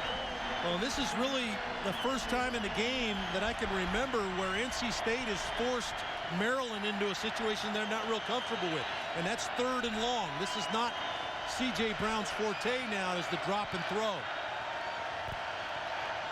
Crowd on its feet. Brown throws underneath. This is complete to Boykins, and Boykins has a Maryland first down and into NC State territory before C.J. Wilson can catch him and make the tackle. Boy, nice call by Gary Croton here. They go with the jailbreak screen. They're going to make it look like drop back, then turn everybody loose, bring Boykins underneath with the offensive line in front. And what a nice call on 3rd and long right there. NC State was not prepared for it. Evan Meggett comes back into the ball game. They fake to him, throw the quick out. This is Dorsey again, and Dorsey with a good gainer of about 5. They're doing a good job on first down. That last series, that was the first time they'd kind of gotten behind the chains, but Gary Croton has done a good job of calling plays. Randy Edsall's offensive coordinator, and has kept C.J. Brown on schedule in the play calling, running the football and using the short passing attack. Tackle was made by Earl Wolf. What an emotional Thanksgiving this has been for him. More on that a little bit later. Here it's 2nd down and 6. Meggett jumps over one, and Meggett's got another Maryland first down. Artie Cole runs him out of bounds. Pick up of 6 as Maryland continues to move the chains. Yeah, this offensive line's doing a good job against a defense that has not given up many yards here over the last few weeks. We've documented how good they've been. And Davin Joseph did really a good job of running the football.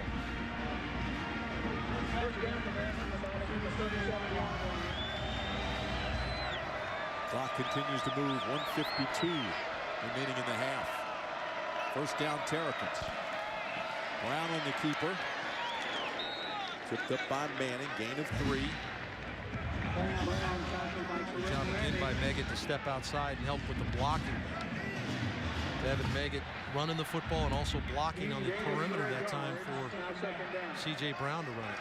132, 131. Maryland with 1 timeout left in this half. Keep in mind, Maryland's kicker, Nick Ferraro, was injured. He's out of the game. This is Meggett, finds a hole. He busts his way out close to a first down. His knee touch. Manning will get credit for the tackle, but he's about a yard short of the first down. Really running the football over that left side with David Meggett. Outstanding job of getting some push on that side. One of the big fellas that's been giving him that push on the ground there. Another Maryland player is hurt. This is Max Garcia. He's the left tackle, sophomore out of Norcross, Georgia.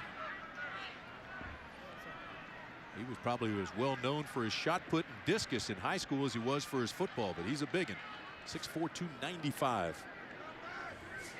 He's an athletic offensive tackle too, Tim. We've seen him in this game, and he looks like he's reaching towards that left ankle a little bit, but he does a good job of getting out and blocking in space, which is really difficult for those great big guys to get around the legs of those linebackers and defensive backs that are trying to flow and make plays.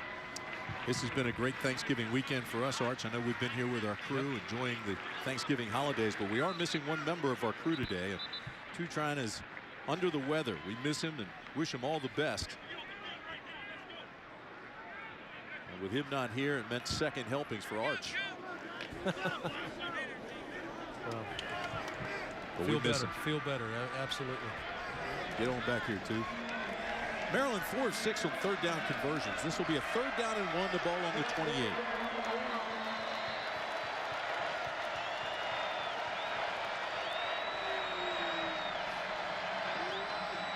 Brown will carry it himself, and he's down inside the 25. That's enough for the first down. Yeah, no mystery what they're doing here. This is the same play they've scored on. You're going to get the fake jet sweep. It allows the guard to pull around and get in front Arnett, and then Brown just falls in behind it. That's the play they've run on the goal line. They've run it 3 or 4 times today. Brown over the middle, and a wide open Dorsey. Touchdown, Maryland. Kevin Dorsey with his second touchdown of the game. Now a mix-up between Amerson and Wolf, the safety. And a really good job of Brown holding the football and waiting until Dorsey came open on the slant. A 24-yard strike, C.J. Brown to Kevin Dorsey. And Michael Tart comes on for his second extra point attempt of the game. He's 1 for 1, replacing Nick Ferrara.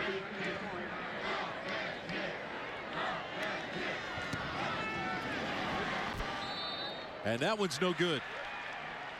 So Tart, who comes off the bench, had to strap up, get his shoulder pads on, change jerseys, comes in for the injured Ferrara, and misses the extra point.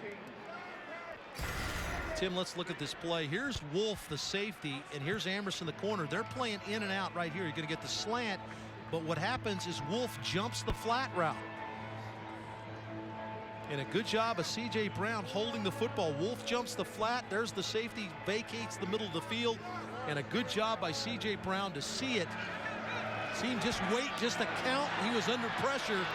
He ate a hit as he let it go, but a good job of seeing it, waiting, and getting Dorsey clean and putting the ball on it. Good play by Brown. How about this, Dave Art? NC State beat Maryland here in 2010, 38-31.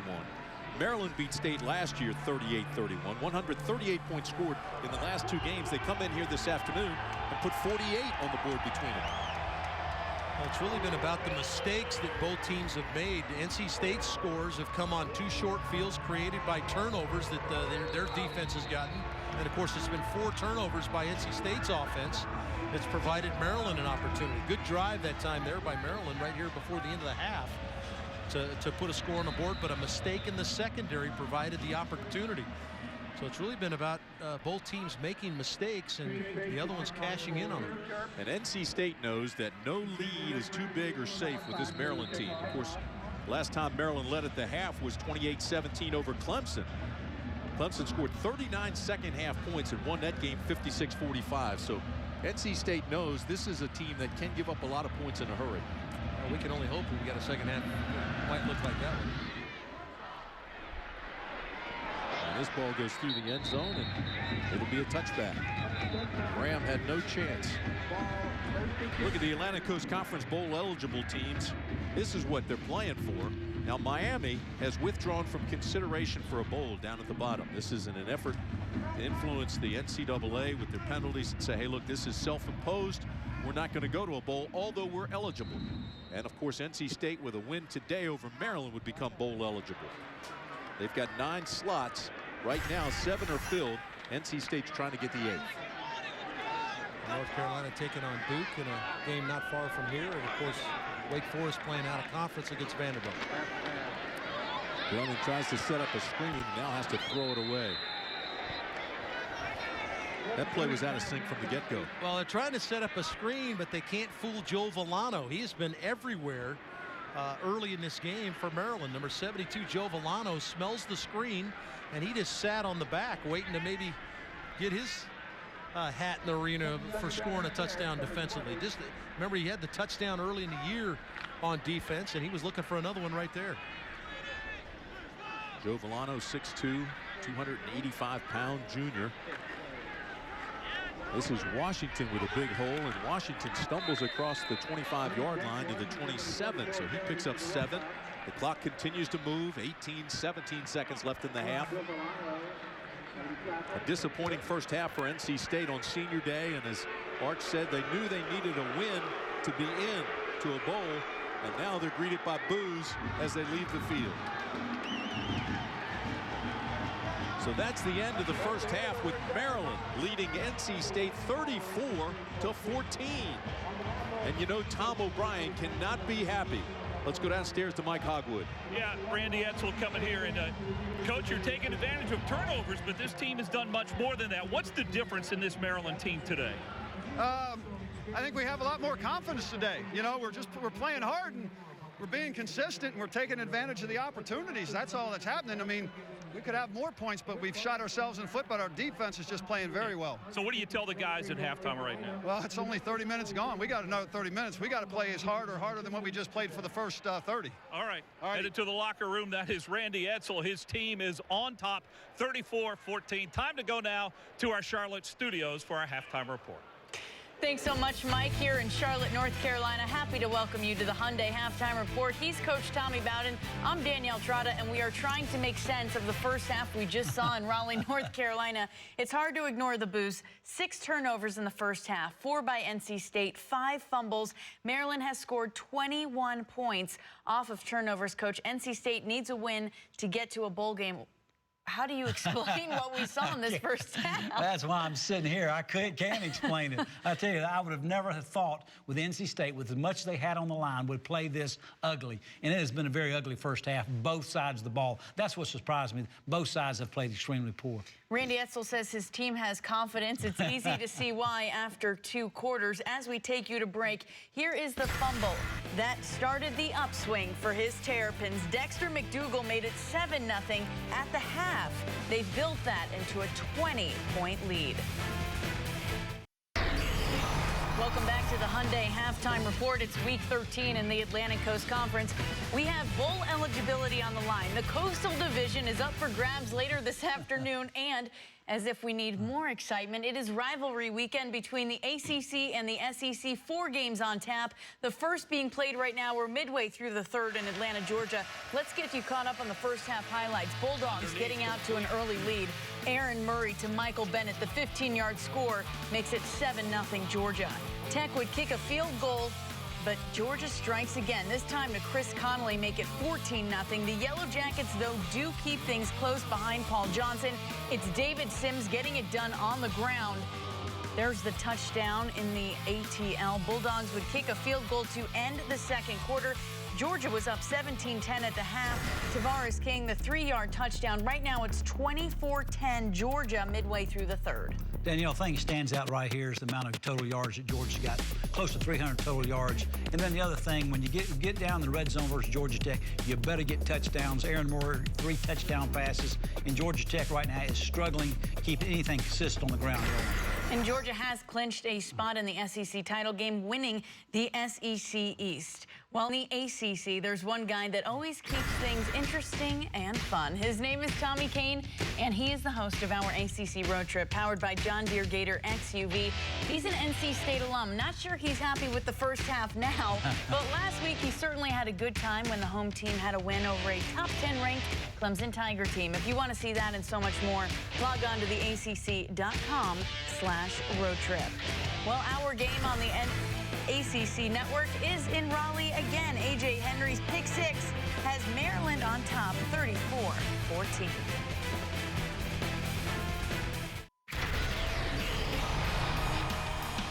Of the ACC. Wake Forest Chris Givens is the ACC's leading receiver with nearly 110 yards per game. He helped the Deacs become bowl eligible a week ago and leads them against Vanderbilt later today. NC State's David Amerson has turned in one of the great seasons by a defensive back in ACC history. His 11 interceptions entering today leads the nation and ties him with Dre Bly for an ACC record, and that is the Geico's best of the ACC. Coach, we speak of David Amerson from NC State. Our game is in Raleigh today. NC State taking on Maryland. The Terps now with a sizable lead, but we cannot blame it so much on the NC State defense. Well, not really. You know, where the most of the turnovers have been on the offensive side of the ball. The offense has just not played crisp at all. They put the ball on the ground from running back. The quarterback has not made good reads. Receivers have not played well. So I look at it more as an offensive letdown. But again, the defense, as you watch the game, has also had some shortcomings. It's an exciting Atlantic Division matchups. 2 more quarters still in the books, but let's take a look at how the standings stack up now. Coach, in these Belk standings, we know that Clemson has punched their ticket to Charlotte. Yeah, Clemson's in the championship game. They'd like to win tonight versus South Carolina, but again, right now they're in the finals. And then right now, the big game in Charlottesville this afternoon, Virginia Tech, should be a great matchup in Charlottesville this afternoon. Coach, leads us to a Twitter question, the first one of the half. If Virginia beats Virginia Tech in Charlottesville today, the Cavaliers playing the ACC championship game, is head coach Mike London a candidate for national National Coach of the Year. You know, as we talked earlier, Danielle, he's done a great job, and I think he definitely merits ACC Coach of the Year, but he's made more of a regional splash than a national splash than a guy like Les Miles on what he's done at LSU, but I think he's done good, but not for national honors yet. You handed out your Coach of the Year honors earlier in our pregame show, and you named Mike London your head coach. Certainly on an upswing right now, has a lot of momentum. NC State head coach Tom O'Brien, on the other hand, not having too many bright spots on his day. It's been rough for NC State. They need a win to go bowling. We have keys to the second half next, but first a word from your local stations. Welcome back to the Hyundai Halftime Report from Charlotte, North Carolina. Happy to have you with us in the ACC. It's Week 13, the final one of the regular season. It can't get more exciting than it has after 2 quarters in Raleigh, North Carolina. NC State taking on the Maryland Terrapins. In case you missed it, let's get you caught up on the first half highlights right now. The Terrapins on top, 34-14. Perhaps not many saw this coming, but that's how the story unfolded. Early, it was fumble-rama for the Wolfpack coach. James Washington just couldn't hold on to this one. You cannot explain this. He's probably run that route and caught the ball and run with it 1,000 times in practice. Just drops the ball, and of course, Maryland converts it into a touchdown. Catch, then run. That was the second fumble of the game. There's more to come. Here's the third in the first quarter alone, and this one would result in points for Maryland. Quarterback C.J. Brown on the 1-yard keeper. The score before this, the call was reversed, but here he gets it in, and it counts 14-0 Maryland. NC State trying to stop the bleeding. Quarterback Mike Lennon finds Tony Crearsey, gets the Wolfpack on the board, 14-7, but then from bad to worse for the quarterback. They've got a little slant with a bubble screen combination. I can understand it in practice. The slants covered, throw it to the bubble screen, except Maryland had a different defense than the scout team. And Maryland would add one more before they headed to the locker room. Maryland on top now by 20 points. So Coach Randy Edsall said, I'm heading to the locker room with a lot of confidence. For Tom O'Brien and his NC State Wolfpack team, they know what's on the line from a motivational standpoint. They come off the win over Clemson on such an emotional high. They know they need one more win to go bowling. How do you come out flat in this ball game? Well, that's one thing you don't understand as a coach, and I guess that's one reason why you play the game. You're dealing with 19, 20-year-olds, and sometimes their biorhythms are bad. The sun, the moon, the stars aren't lined up right. They get up on the wrong side of the bed, and their girlfriend has yelled at them. So you never know why they come out and do what they do. Week 13, it's an unlucky number for some folks. Right now, that's what NC State is experiencing. From a motivational standpoint, as a former head coach of 10 years, tell me what you would say to this team in this situation in the locker room. Well, you've got to do something, Danielle, to get their attention. Sometimes it's yelling at them and being real vocal. Other times it's being more calm and composed, because you're going to need composure by this team to go out in the second half and be productive. You cannot lose your quarterback, Mike Glenton. He's your only chance. He's a big target. He's a big body in the pocket that can make throws and catches. So you got to find some way to get him composed and put a plan together to come back and get points. It's going to have to be through the air. In this Week 13, the final week of the regular season, a man that we have not mentioned at all this season is NC State backup quarterback Tyler Rosissis. Now, you said you cannot lose your quarterback. Is it time to put in a backup yet? Danielle, you just learned his name, and everybody just learned his name. We might see him today. They've never been used, but again, he could come in, but I would not put him in until late in the fourth quarter. And remember, 1 year ago this week, Maryland played the kept NC State from playing in the ACC championship game. Now, 1 year later, with a new head coach in Randy Edsall, they are trying to keep the NC State Wolfpack from going bowling. The seniors on Senior Day hope that is not the case. 2 quarters left for them to try to lead their team to victory. We go to Raleigh after the break. After a gain of 1, 2nd and 9. Mike Lennon looks to throw. Plenty of time across the middle, complete to Washington. Washington lost the football. The Terps have picked it up at the 40, at midfield. 40, 35, 30. Down the right sideline, heading for the end zone. And a 66-yard fumble pickup and return for the touchdown for Dexter McDougal. The voice of the Maryland Terrapins, Johnny Holliday, and Maryland leads NC State 34-14. Welcome back, everybody. Tim Brand along with Dave Archer. Dave, how does NC State get back into this ball game? Well, it has to start with their defense. Their defense has got to find a way to get off the field. 5 for 7 was Maryland the first half on third down. They held Clemson to 2 for 14 last week. Has to start defensively. You got to take care of the football on offense. 2 gift touchdowns on defense. Take a look at the GMC halftime stats here, and you can see NC State dominated for most of that statistically. Yeah, NC State has moved the football, but they've given the football away. A scoop and score on a fumble and then an interception return for a touchdown. That's 14 points for Maryland. They can't gift wrap some of the scores. It should be a hard-fought game here in the second half. 4 turnovers, 3 touchdowns. Let's go downstairs to Mike Hogwood. Thank you, Tim. Tom, what do you tell your guys down 34-14? We have to forget about the first half. We did things I've never seen before in this football team. So, you know, we started pressing. We can't do that. We just have to play football the way we know how. Dig back in it. What's the mood of the team? They're fine. I think they're all right. We're going to find out here. All right. That's Tom O'Brien, Tim. All right, Mike, thank you very much. And Tom O'Brien, of course, all business here as we start the second half, and they will get it first to start this second half. Keep in mind, Maryland had a large lead earlier this season against Clemson. They exploded in the first half, seemingly had the Tigers on the ropes, but Clemson came back to win that ball game in Byrd Stadium. We'll see if Maryland can hold up here in the second half. This game means everything. It's senior day for NC State, and they need a win to get to a bowl. Take a look at the first half report card, Archie. Well, we talked about the 4 turnovers for NC State. 2 of those were returned for touchdowns, the fumble and the interception. But, you know, we're talking about what NC State hasn't done and what NC State needs to do. Let's give Maryland some credit here. The young team came in really nothing to play for but pride, and they've come out and played extremely well. They've cashed in their opportunities. So NC State going to have to reverse that report card in the first half and find a way to put some points on the board. One of the guys Maryland lost, Nick Farrar, their kicker. He is their punter, he is their place kicker, and he kicks off.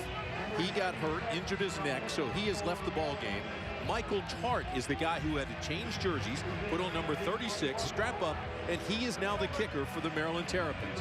TJ Graham is deep for NC State. He is the ACC career leader in kickoff returns, and this is a returnable kick. This is TJ Graham. Graham inside across the 30 to the 33-yard line goes TJ Graham, a return of 25 yards. ACC football is brought to you in high definition by H.H. Gregg. Larger selection, lower prices, smarter associates. H.H. Gregg, we help. So Mike Glennon comes out. He's the 6'6", 232-pound junior. He's had an outstanding season, but they need him here in the second half to become bowl eligible. Glennon, 3-step drop, throws the out pattern. This is Graham, and Graham's out to the 40, still on his feet. That's a gain of 8. Big Joe Villano, 72, helping guys up outside. And boy, has he been a factor today. Right off the start, strip there creates a turnover. He's around Glennon's legs. He's been active all day long, batting footballs down, pursuing running backs, making tackles. We talked about how he is the #1 tackler from a defensive line standpoint in FBS. Here's a big gainer straight ahead. James Washington. That's a first down for NC State. Gain of 6. Keep in mind, Maryland's defense has given up at least 500 yards in 4 of the last 6 games. To prevent that from happening, you know, Joe Villano is going to lean on him, and he needs some of his leadership. Tim, you mentioned the fact how many games he's played. He's an anchor in the middle, and really he's come to play as if they were the team playing for a bowl game. Maryland's defense really banged up. They've lost an inordinate number of players to injuries this year, especially on defense, where 8 starters, including all the linebackers, have missed at least 3 games. Whitfield makes the tackle here. Well, again, that's his second sack, Arch. I'm sorry, Tim. You get Whitfield isolated on the tight end. Mario Carter is going to be blocking Whitfield. You're going to see the matchup right over here. You're going to get the matchup with the tight end. And you love that. You get a defensive end matched up on a tight end, just runs right around him and makes the play. Arch, you've played a lot of football, but you were always on some good teams. But if you look at this Maryland team, you have to like the way that they've upheld at least their energy and continue to compete. I mean, they lost their captain, Kenny Tate, all ACC, Andrew Ganella, another captain. 2 of the 4 captains are gone. Here's Glennon throws incomplete, almost picked off. That was Twine who got a hand on it, intended for Brian Underwood. Well, and Mike Glennon is having a tough time here. I don't know that he's believing what he's doing, because he's not disguising anything with his eyes. That time he watched Underwood down the sideline all the way, and McDougal is just tracking the throw, and a good job underneath of knocking the football down as well. Double team there. Twine gets the knockdown, but he's staring down his receivers. Brings up 3rd and 18 for Glennon. Glennon again is hit as he released it. And it's incomplete. Nicely covered in the secondary. It was intended for Peyton. McDougal was right there to bat it away. Boy, Glennon took a shot. It begins with the pressure, as you talked about, Tim. Watch the pressure. It gets there. Guess who? Joe Villano is involved with the hit, as well as a Whitfield on the other side. And so he had to let the football go earlier than he wanted to, which means he couldn't drag the receiver across the field with the throw. So good job up front, taking the pressure, and a good job on the back end, batting the ball down. Maryland playing really well defensively. Will Bowman to punt it away. Logan will try to let this ball hit and get everybody out of the way. And it'll be down on the 26-yard line. So it's a punt of 36 yards. And Maryland holds defensively. Terrapins to go on offense. A lot of tailgating going on. We'll be back.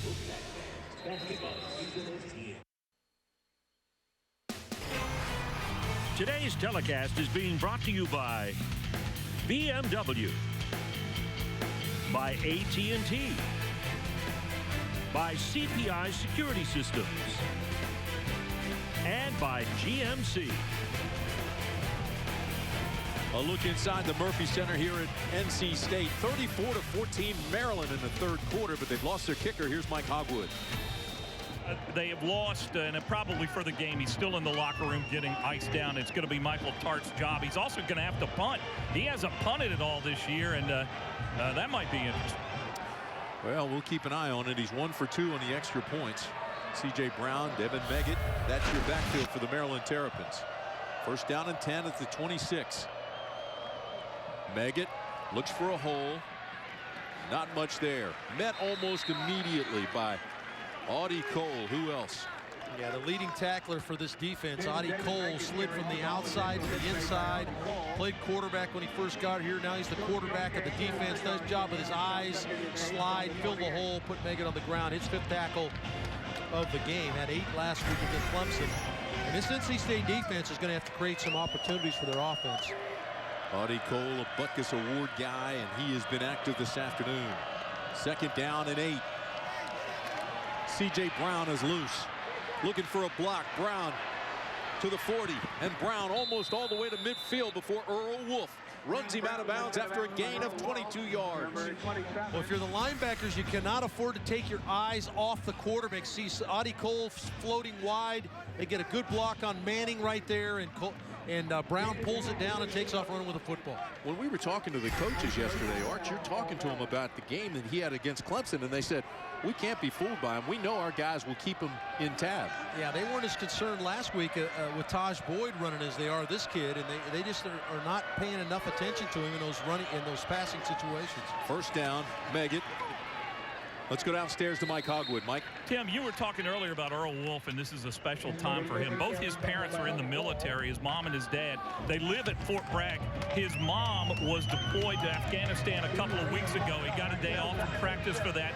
And then at Thanksgiving yesterday, he was saying goodbye to his dad, who leaves this weekend. Kind of puts all of this in perspective a little bit, that both of his parents are out defending our country right now, and he's here playing football today. Yeah, good story, Mike. And I know his brother Eric plays wide receiver at Winston-Salem State. He was there at dinner as well. So the family together for Thanksgiving as they get deployed to Kuwait, and that's always emotional. Meggett is loose. Meggett inside the 30, the 20, the 10. Devin Meggett, touchdown Maryland. 46 yards. Well, you cannot give enough credit to this offensive line for Maryland. They've done an outstanding job of blocking this NC State defense that has really been very good the last 3 weeks, especially against the run. But Audie Cole, 42, slides across, just cannot get Meggett on the ground.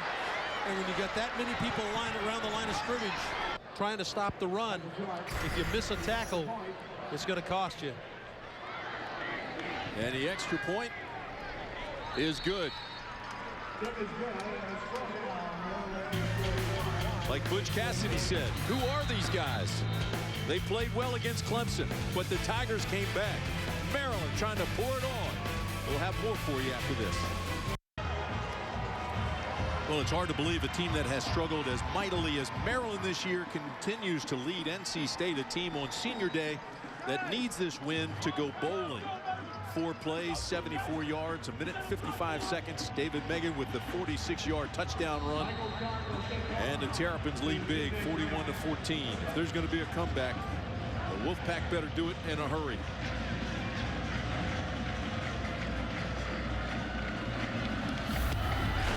This is another returnable kick. TJ Graham looking for blocking. Gets around the corner, and TJ Graham is loose. Graham still on his feet out to the 38-yard line, all the way to the 40. A 35-yard return. So Mike Lennon will get good field position. Tim, really good job of blocking here. You're going to get, you see the bunch look right here. You're going to get a block right there. And then Audie Cole's going to get caught in the traffic. He can't scrape enough to make the play. There's the block. Good job of Meggett feeling it, pressing the hole, and then Audie Cole misses the tackle. Just cannot get Meggett on the ground right there. And he shoves it in the end zone. Really have to pick up the tempo now, don't you, Arch? Sense of urgency right now. Throw underneath to Washington. Washington out to the 44-yard line. Alex Twine, another true freshman, runs him out of bounds. How about all the freshmen that Maryland is playing? Well, and that's why I don't know that they're getting enough credit here, Tim. We talked about the turnovers and NC State's poor play, but really it's been what Maryland's been able to do with their young people. They've gotten an outstanding pass rush from some young players. Whitfield, a sophomore, Monroe, a freshman, Bowers, a freshman. You know, Villano's a senior statesman in there. Yeah, he gives them some stability, but I mean, the young guys, you're right, have stepped up. And what did Randy Etzel tell us on the phone the other day? 8 freshmen were starting on the defense at one time. Well, he's got to be extremely proud of this crew to come on the road in a game for all intent and purposes was their bowl game, I guess. There's nothing left to play for but pride. And boy, they've made the University of Maryland proud today the way they've played. This will be 3rd down and 5 at the 45. Glennon in trouble again, throws underneath, incomplete. It was intended for Washington, but he had Joe Villano coming down hard on him, and he just threw it down to his feet. They get a little twist on the inside between the D tackles. Watch him, a little switch right there, a little scissor move. Villano does a good job of swimming to the inside and wins it. NC State has had a tough time blocking Joe Villano all day, and then all of a sudden they do some stunts, and he comes clean and forced Glennon to get rid of the ball well before he was looking to. So Will Bowman comes on again, and Bowman gets a high tail wagger off. This is not a long kick. Logan takes it on the run down to the 27-yard line. So only a 30-yard kick and a 4-yard return. Johnson with the tackle. You know, ACC fans, AT&T wants to give you the chance to take your team to the top of the Buzz Rankings. Visit buzzrankings.com to find out how to make your team's social media buzz climb. Miami Hurricanes currently lead the way among ACC schools. So start creating buzz for your school right now. Buzz Rankings are brought to you by AT&T, the exclusive wireless partner of the Atlantic Coast Conference. How about another team that didn't have a whole bunch to play for other than pride? Boston College goes to Miami yesterday to win a game. Quick out pattern intended from McCree. Let's go back to the studio and Danielle. Thanks so much, Tim. In this Hyundai update, Georgia is extending their lead over Georgia Tech. Aaron Murray finds Aaron Wright. It's 31-10 early in the 4th. One of the 3 ACC-SEC matchups today, and that one going clearly to the SEC. 4 matchups between the 2 conferences. Well, it's very important for Georgia Tech to make some plays in the passing game, so Georgia couldn't gang up against the run, but Tevin Washington has struggled throwing the ball today against the Dogs. Pickett carries it across the 30 to the 32. Earl Wolf. Now Mike Hogwood was just talking about, makes the tackle. He's got 8 of them here this afternoon. Yeah, he's the number 2 tackler on this defense. Does a good job coming up and making the play here. He was the defender that was blocked on the Meggett touchdown run. That time he was able to avoid the block and come up and make the tackle. NC State has the 4th-ranked defense in the Atlantic Coast Conference. And I mean, they are just getting steamrolled here this afternoon, 41-14. 3rd down, Maryland. They go to the screen, and that's incomplete. It was intended for Devontae Campbell, the junior out of Forestville, Maryland, but he never had a chance at it. Yeah, they tried to come back with that the jailbreak screen where they turn everybody loose up front and release down the field. That time, J.R. Sweezy stayed home, and no place to throw the football. All right, Arch, let's put the seatbelts on. Here comes Michael Tart, who took Ferrara's place, and this is his first punt of the game, first punt of the season. And T.J. Graham is standing at the 31-yard line.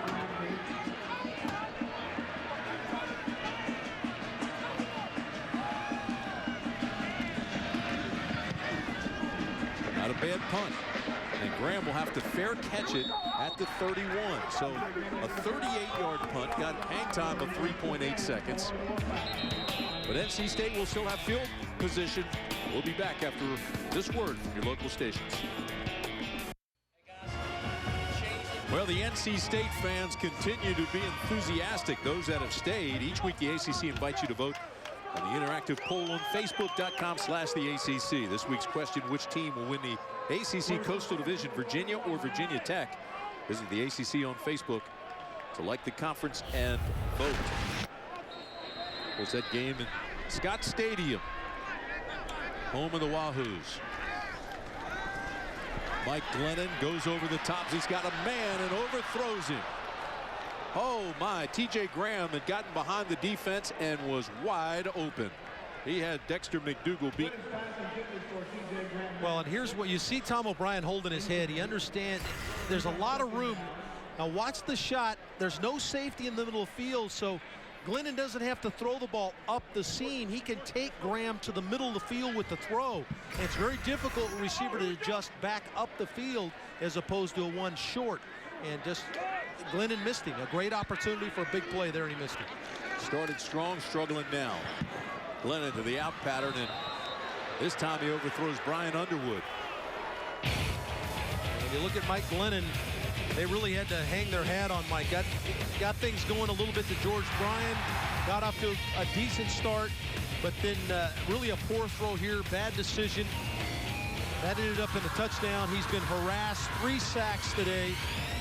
His players haven't taken care of the football very well. 4 turnovers and just 5 of 17 in his last 17 throws. So really has struggled here in the last 2 quarters of the football game. Yeah, and maybe those sacks are starting to take their toll because he's throwing high and a little bit quickly. Here he's got a completion out to midfield and into Maryland territory. It's complete to Jay Smith.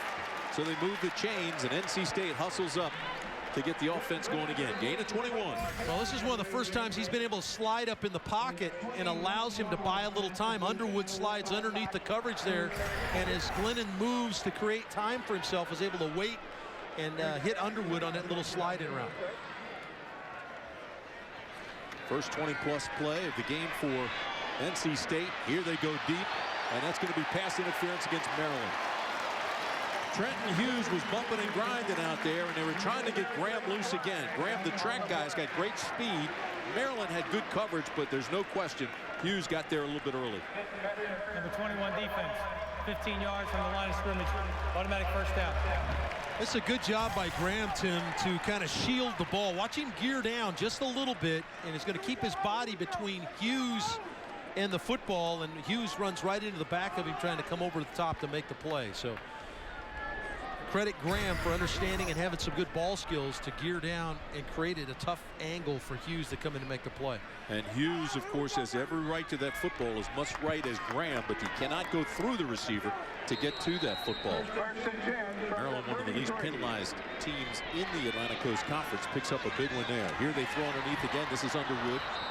He's down inside the 30, so NC State's got a pretty good drive going here. Now the freshman receiver right there, Underwood, he has a chance to be a big-time player. He's had a couple of big games, had a big one a few weeks ago, had a good one last week. Two catches, 82 yards against Clemson. He's got great speed. Just needs to learn how to play at this level. Second down and 6. Underneath again, and Underwood drops it in his hands. Somehow NC State just does not look focused. And you got a team that's going to throw the football. You know that you got to believe in the ability to come back. Certainly, if you watch the film, Maryland allowed Clemson to get back in the game. So you got to feel that you got an opportunity to do it as well. But if you don't believe you can do that, and that was a freshman shooter dropping the football. Like I said, still trying to learn what it takes to play at this level. He has great ability, but still trying to figure that out. 3rd down and 6. Glennon over the top, and he's got it complete. This is Jay Smith. He's down to the 9-yard line. Jay Smith slips out of the backfield, or actually slips at a tight end spot, and he gets isolated on Jeremiah Johnson, number 14. It's a good throw by Glennon right down the pipe. He realizes Johnson's back is turned to him. He's not going to make a play on the ball. Just put it in a place where your receiver can make a play. He's got 5 catches. 1st and goal, NC State. Underneath they go. This is Creasy inside the 5. Demetrius Hartsfield made the tackle, but NC State is in business. NC State again has gone to this no huddle, a little bit more sense of urgency. You'd like to see them work with a little bit more sense of urgency being down as they are. That flag's coming everywhere. Number 53 of the offense. So that's called against Camden Wentz, longtime veteran, 6'3", 300-pound junior out of Monetta, Georgia. He actually makes the calls up front. It's unusual to see him move first. Yeah, he must have started the snap and then stopped it. That's the only way you could get a false start on the center.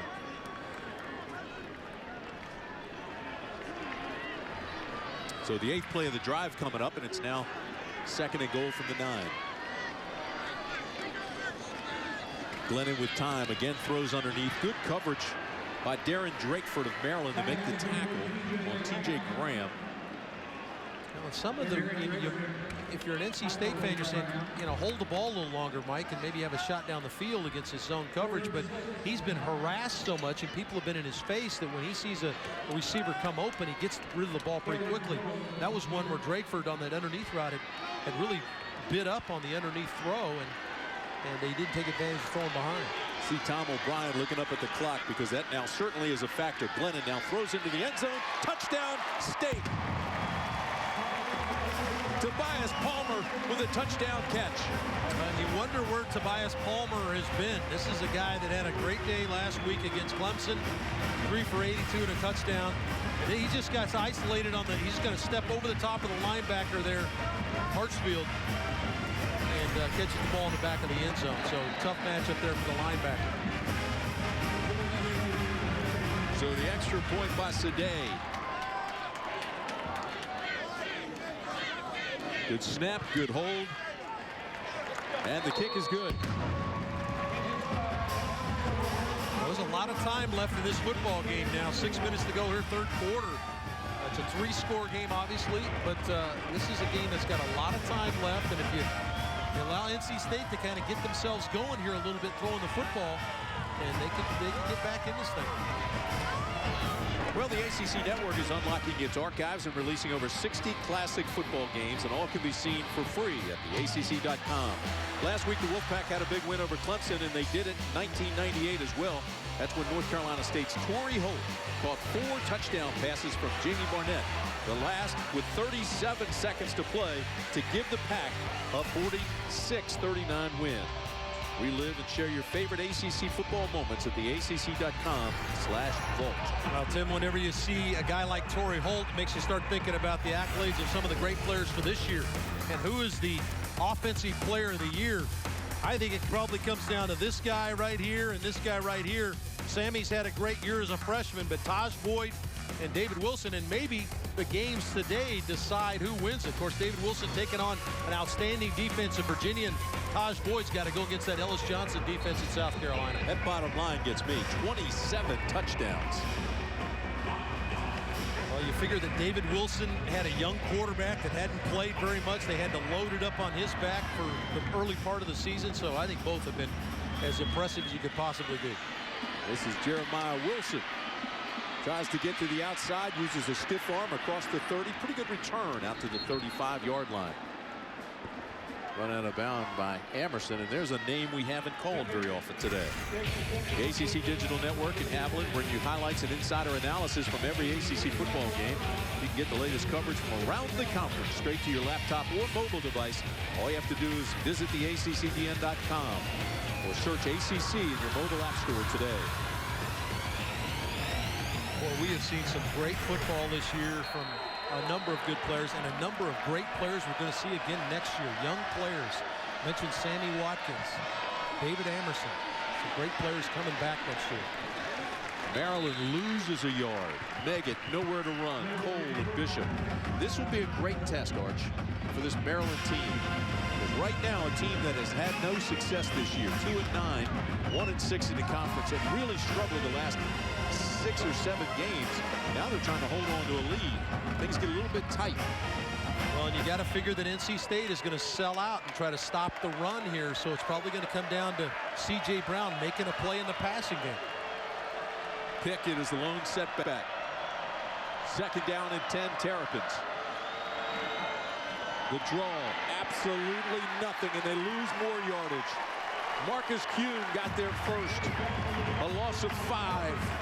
Well, he leads this defensive line in tackles, and he wins right away. Just blows right through the block of Gilbert and makes the play in the backfield. And now, we talked about how difficult it is for Maryland to throw the football down the field. I would think that NC State would be looking for a screen here or something like that that gets the ball out of Brown's hands. And let's see if Mike Archer dials up one of his exotic pressures with Terrell Manning. Kuhn, the oldest guy on the NC State team, 25 years old. 3rd down and 15 for the Terps. That's a lateral. And rolls out of bounds. Dangerous pass. Maryland, 3 plays. They all went backwards. And what happens now, Tim, is you provide an immediate back-on-the-field scenario for the NC State offense. Remember, they just moved down the field and operated as efficiently as we've seen them all day long. You now get them back on the field with the same feeling because you went 3 and out. So you'd like to have delayed that process, but now Mike Glennon's got to be excited about getting back on the field. And you've got an inexperienced kicker in Michael Tart and a very dangerous return man in T.J. Graham.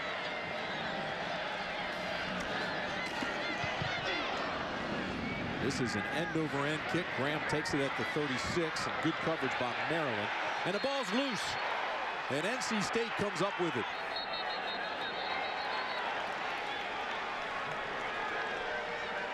So it'll be NC State football at the 39-yard line. Let's go back to the studio and Danielle.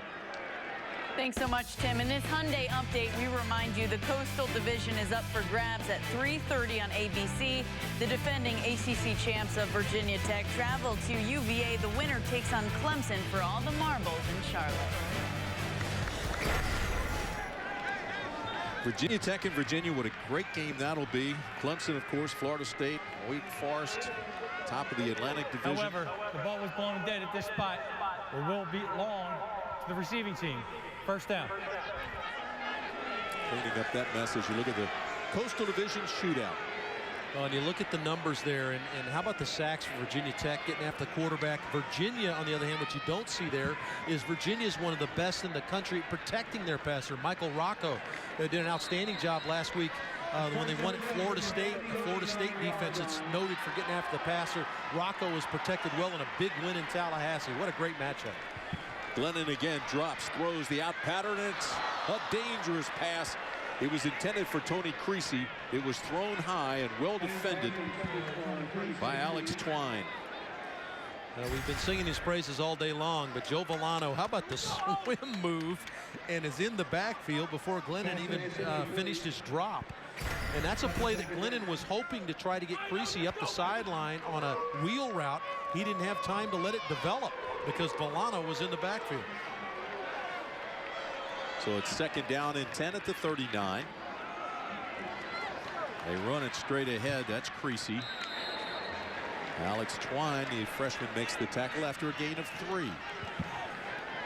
Let's go downstairs to Mike Hogwood. Well, Tim, from down here, Joe Villano's not only been the leader by example, example. He's been the leader vocally for this defense. And, you know, the apple doesn't fall far from the tree. I know you know that, Tim. His dad was a great, great player at Maryland.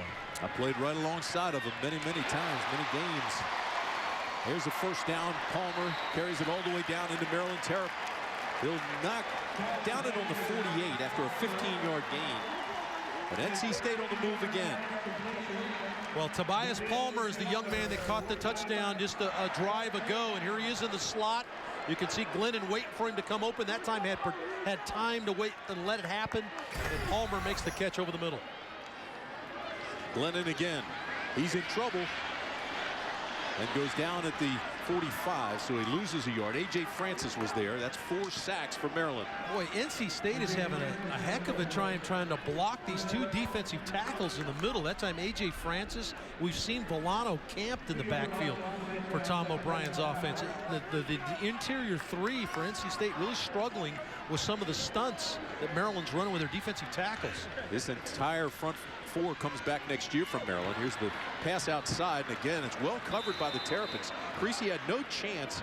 Drakeford was all over him as soon as he made the catch. It's no gain. Well, Tim, what we've seen from Maryland, and it has not happened today, and you got to give them a lot of credit, is the fact they've tackled today. Drakeford there with the, Drakeford with the tackle at number 52. But you haven't seen him miss a lot of tackles. And Randy Edsall talked about, hey, you get an opportunity, you got to squeeze the trigger and make a tackle out there. He's got a lot of young football players, but they have really been good about not giving up the big play today. NC State 10 of 15 on 3rd down conversions. They need 12. And again, it's well defended by Maryland. Alex Twine knocks it away. Now, this is one I think that Tom O'Brien's upset with, and he'll go for it here. It's just a 3-man rush, and Glennon's got to kind of wait for it to let it happen. Now, Bowers did win back to the inside. It created that situation where Glennon probably felt like he needed to get it out, but it's just a 3-man rush. He's got to go for it down 41-21. 1:34 remaining in the 3rd period. This is a win and you're in for NC State. Trying to go bowling. You gotta give him some protection now. Give him an opportunity to throw it. Just a 3-man rush again. This time he has time. Now he gets chased out. Glennon sets, throws. It's got to complete. This is George Bryan, and Bryan is down inside the 30 to the 29-yard line. Boy, what a nice job. Way to find the senior. Okay, go find a veteran football player. George Bryan, the left of your screen, going to settle in. Look at him find a hole right there. Just settle in that hole right there for your quarterback.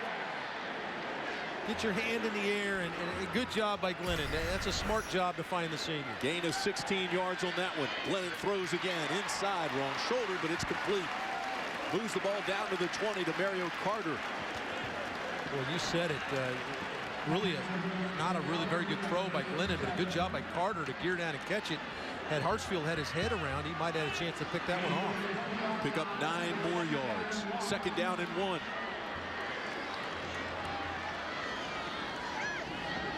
Maryland's defense is tired now. This ball's dropped by Washington. Would have been enough for the first. But it'll bring up 3rd down and 1. And again, they're in 4-down territory. Well, you got to figure that this defense now a little winded. They were just on the field for a long no-huddle drive that resulted in the Palmer touchdown. And now here they are back on the field after a 3-and-out. And here comes NC State again down the field. And they don't get off the field on 3rd down. That has a tendency to sap you a little bit energy-wise as well. It will test your resolve. 3rd down, a long one. Did he get there? It'll be close. He still pushes the pile. 1st down, NC State. This is good running here by Creasy. He was initially stopped. Watch how he stopped. It's a little delay handoff. He stopped right there. But he went ahead and the leg drive, and then, of course, you get the push. Cameron Wentz doing the pull. Camden Wentz gets the pull and gets him the 1st down. That's experience there. The out pattern to Creasy, and Creasy's inside the 15. Final 15 seconds of the 3rd quarter. 41-21 Maryland. Time will run out here in the 3rd quarter before they get a playoff. Glennon's trying to get him up, but that'll end the quarter.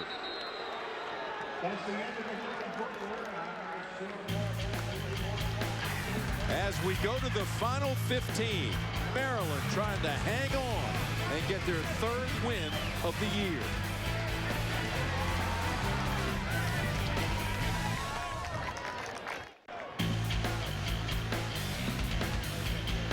The strength of the Wolf is the pack.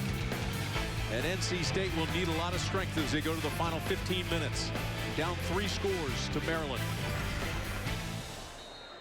This is a team, NC State, that averaged almost 150 yards rushing in home games this year. They have only 64 yards rushing in this game this afternoon. And now they need points in a hurry. Yeah, here's Tobias Palmer right here. That's the guy he went to last time they were down here.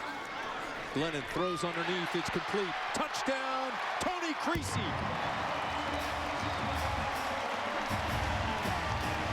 11-yard touchdown strike. Glennon to Creasy. And State now needs 2 scores. Tim, very similar play. They scored on only this way's the other way. Now, they're going to clear out with Bryan, number 84. And then Creasy runs a little delay back to the inside, following his big tight end. And nobody home for Maryland. That play took 4 seconds of the 4th quarter. 14:56 left. And Sade comes on for the extra point.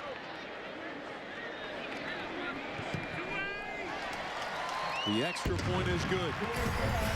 And when Maryland's kicker got hurt, now that extra point that his replacement missed becomes huge as Creasy carries this into the end zone. It's 41-28.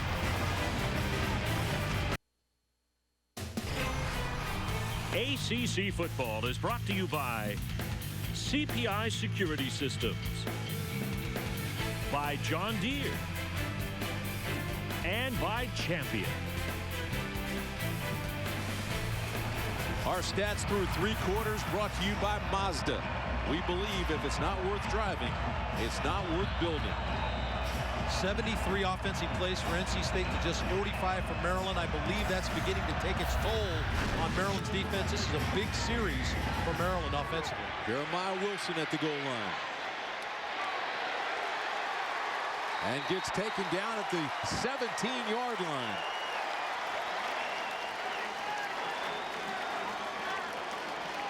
Take a look at our Haviland defensive shield. And you look at the interceptions, 22 interceptions, leads the country. That man right there, David Amerson, with 11, an interception per game. He's tied right now with Dre Bly from North Carolina for the all-time ACC record. And boy, he'd like nothing more than to have a pick here and set the record and help his team get back in this game. See if Maryland can melt the clock and shorten the game. 1st down and 10 at the 18.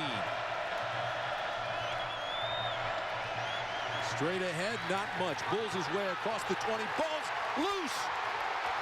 NC State says they have it. Brandon Bishop came up with it. No signal yet. Somebody's got to make a signal. There it is. NC State has it. The officials were confused as to who saw what, and as it turned out, nobody saw anything other than an NC State defender come out with the football. Looks like Brandon Bishop. David Meggett straight through the middle. Let's see if he ends up. He does. He ends up on the top of an NC State defender, Terrell Manning, and the ball comes out, and Brandon Bishop ends up with it. Let's see if his body is off the ground when the ball's jarred loose. Yes, it is. He was laying on top of Manning when the ball came out. Bishop has the recovery. His 2nd fumble recovery of the day. They've got 11 for the year. That's a good job of NC State being ready, creating an opportunity. Talk about when you get behind like this, your defense has to create an opportunity, and they did. They're taking another look at this upstairs. But the crowd is back in it.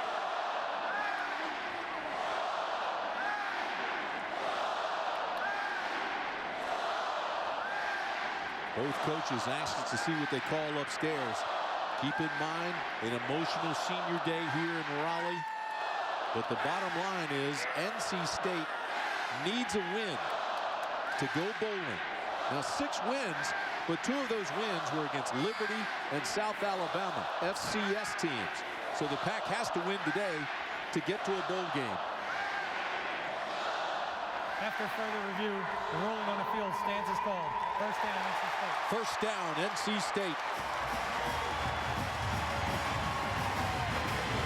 Well, they must have rolled the ball in axle grease today because nobody can hang on to it. And what a critical error there by David Meggett, who had been very good all day long running the football.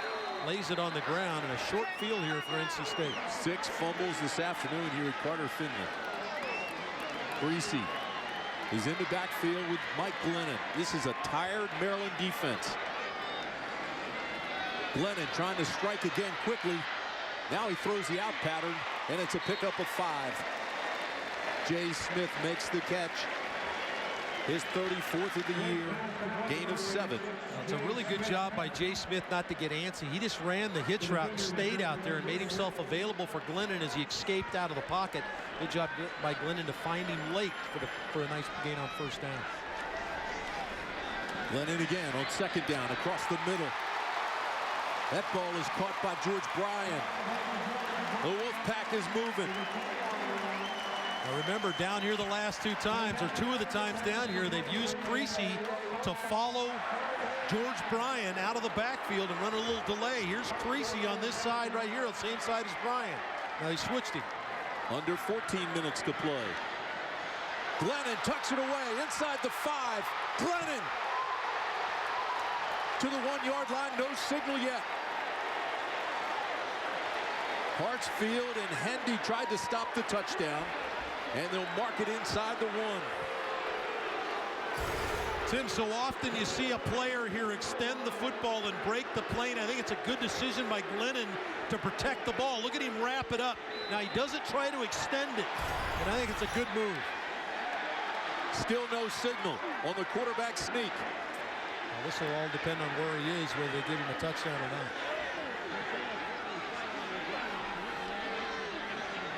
Touchdown, NC State.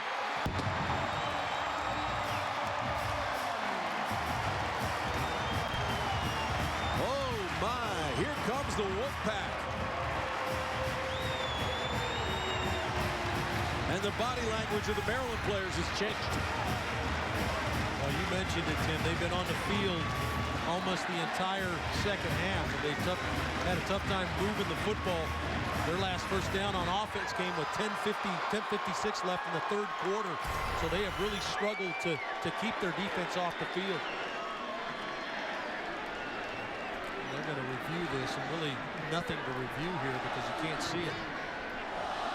Well, the replay we just showed, he looked like he was in. Yeah, it's one of those deals where they unpile the stack, and if the player's laying over the goal line, then they give him the touchdown because the officials on the field couldn't see it. So I'm not sure you're going to see any more replay either. Tom O'Brien, he got it going last year with 9 wins. Going for his 7th win today. 9 wins last year, but they lost Russell Wilson on the offense. They lost Owen Spencer, Jarvis Williams, and Darrell Davis. They combined for 138 catches. They're all gone. They lost Nate Irving on defense. But a win today would put them bowling. Well, and it came down to a defense that really hasn't played up to par today, but it was it's been the defensive effort since, like I said, the 10:56 mark in the 3rd quarter. Let's go down to Mike Hogwood. Looking to see if that was a touchdown there, or looking at the clock. Apparently, Tom O'Brien's really adamant there should be more time on the clock, that the clock did not stop. So they're looking at it, and the decision's coming. After further review, the ruling on the field stands as called. Touchdown. Please reset the game clock. 13 minutes, 28 seconds. 13:28 on the game clock. And they're putting 4 seconds added to the clock, so 13:28 remains in the game. Nicholas Sade comes on to add the all-important extra point.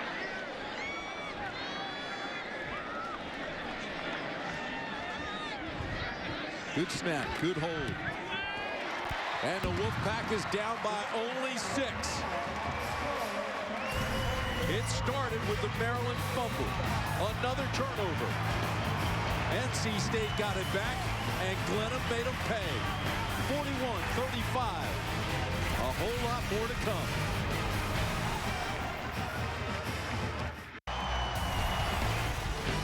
You are watching the ACC Network, an exclusive production of Raycom Sports.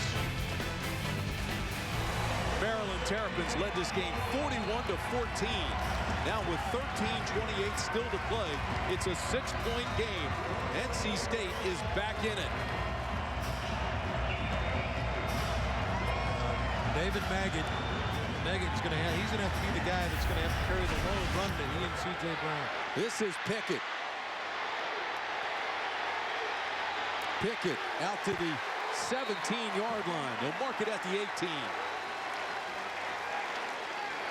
Maryland has not had a second-half first down since it was 10:50 left in the third quarter. Well, if you're Maryland, you got to be willing to throw the football a little bit because NC State clued in on the ground attack now. They are penetrating, creating problems. So Randy Edsall and Gary Croton have got to be willing to let C.J. Brown throw it, at least some of their screens, and give them an opportunity to loosen this defense up.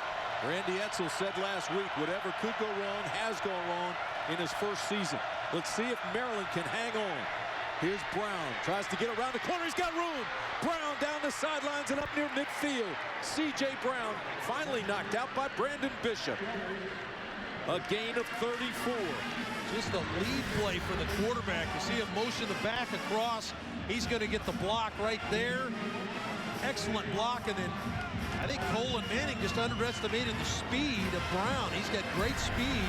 6'3", 220-pound quarterback. Mentioned he ran 80 yards for a touchdown against Georgia Tech. He's got good speed to give him the edge. First down at the 48. Maryland now in NC State territory. Brown again on the quarterback keeper. The draw inside to the 40. Brandon Bishop again makes the stop after a gain of 8.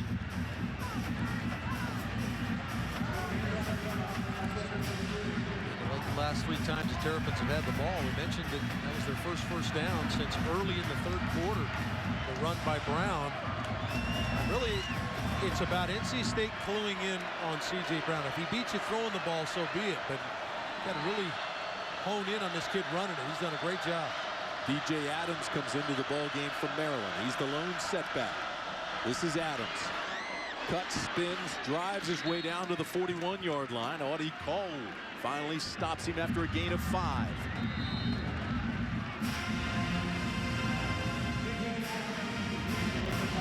NC State changes out some of their defensive front. Mike Archer, defensive coordinator right there, making the calls. Got a fresh set of defensive linemen in the game. NC State is 6-0 this year. When the Pack forces 3 or more turnovers, Maryland has turned it over 3 times. Now they're trying to play beat the clock. First down, Terrapins. Adams. It's a couple of tough yards. Thomas Teal makes the tackle. Clock continues to move under 11:25. I think Mike Archer's got to be kind of wondering when they're going to decide to throw in those little screens. They've been hurt a couple times by the middle screen, or what a lot of teams call the jailbreak screen. You bring the receiver back to the inside and turn loose the pass rush. Maryland needs 7 on second down. Brown throws over the top and throws it out of bounds. It was intended for Quentin McCree.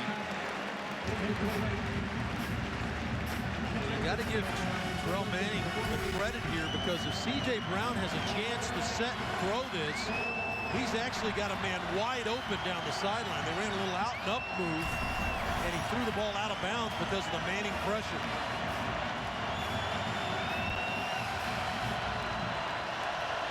Third down and 7.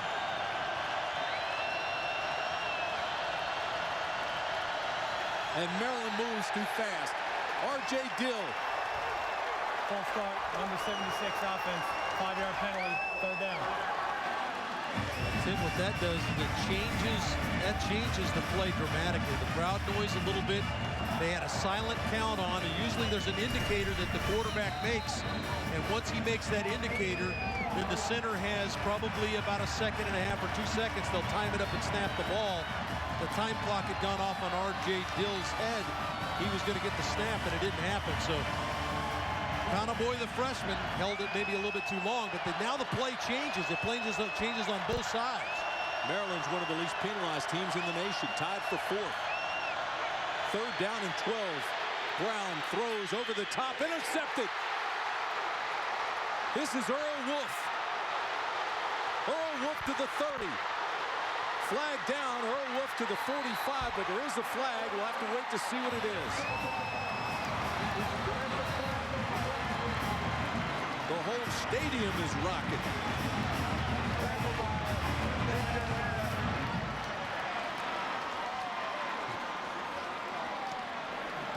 Ineligible receiver downfield on the offense. And it's against Maryland. That's declined. NC State will have the football and great field position. Well, it's just an overthrow here. They go bootleg. They're going to a little play action. He's going to get out. Audie Cole with the pressure. And really just a poor decision trying to get it to Furstenberg, his tight end. And good job by Wolf to stay in that center field area, mirroring the quarterback. And really, Maryland's fortunate that Adams was able to get Wolf on the ground, because had Adams not made the tackle, Wolf goes for a touchdown. A return of 40 yards. So it's 1st down and 10 at the 48. This is Creasy. Bangs to the outside. To the Maryland 45. Well, that's good running by Creasy, because Bowers had gotten penetration defensively. I'm sorry, Monroe. Another one of the other freshmen, Andre Monroe, had gotten pressure, and Creasy made him miss in the backfield. A nice 1st down run. This is an open the playbook play, because it's 2nd down and 3. They can always come back with the 1st and 3rd down. Instead, they run it straight ahead and get the 1st down immediately with Tony Creasy. Tony Creasy, one of the top prospects in the state of North Carolina as a high school player. They have high hopes for him as a young running back, and today he's playing well. Well, you can't give him enough credit. He's caught a couple of touchdowns in the game out of the backfield. He's done a good job of running the football. You mentioned a freshman out of close by Durham. Boy, he has been very good today. So Glennon has another 1st down. Straight ahead goes James Washington. Let's go downstairs to Mike. You guys were talking about Tony Creasy. I'm talking to some of the NC State folks, and they say he has improved every week as far as picking up the blitz reads, all the little things you need to be a good running back. His blocking, he was always a great runner, but the little things have improved every week, and they're showing up today. Yeah, they really are, Mike. He's caught a couple balls out of the backfield and big as well. Glennon with time over the middle. His big tight end has it. Bryan with another catch and another 1st down. 7 catches for George Bryan. Now the senior tight end finds the middle of the field. His quarterback puts the ball on him. That's one that I think George Bryan thought there were maybe a few more defenders around him. If he stays on his feet, he may still be running. A gain of 13. A 14-10 loss 2 weeks ago in Boston has made this game huge for State. A season maker. It means a ticket to a bowl or a guarantee they stay home. They need a touchdown, and Hartsfield makes a good play on Washington here. Well, they came with a run blitz, Tim. Outstanding job by Demetrius Hartsfield to blitz through the middle and make the play. Outstanding job. Watch him running right away at the snap. Immediately fills the hole, coming all the way, and that's what they needed. They needed a stop on 1st down to force the hand of Dana Bible and the offensive coordinator. Demetrius Hartsfield from Maryland now has 17 tackles. This is Glennon again. Goes out into the flat. Incomplete, and Washington was open. James Washington's got to understand the situation now. He wanted the ball thrown over the shoulder down the field. He's going to run the wheel to the left of your screen. Glennon sees him open right away, so he tries to put the ball on him right now. Now, it was not a well-thrown ball, but still, Washington's got to get his head around and have an idea the ball might be coming. Glennon on 3rd down, throws underneath. This is Creasy. Reverses his field. Inside the 10 to the 4. A.J. Hendy, the safety, made a touchdown-saving tackle after a gain of 20. Well, this is a play they have not handled all day long. Creasy's going to come back to the inside, just to the left of your screen right there. It's a little delay route. He lets George Bryant clear it out, and then the freshman comes right back inside on an angle route. Very easy throw for Glennon. First and goal. Not much. The defense closed down. Hartsfield and Twine were there along with Filano.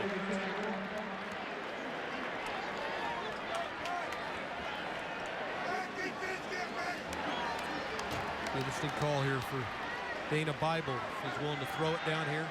They've had some success with Creasy out of the backfield. Remember, Tobias Palmer also, he's in the slot to the left. Second and goal. Underneath. Down to the 1.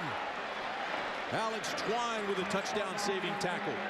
It's a route they've run about 4 or 5 times in the game. It's just Creasy coming from the back spot on a little angle route back to the inside, and that time Twine hugged the play and made the tackle just shy of the goal line. Terrapins trying to hang on. The last touchdown, Glennon was on a quarterback sneak.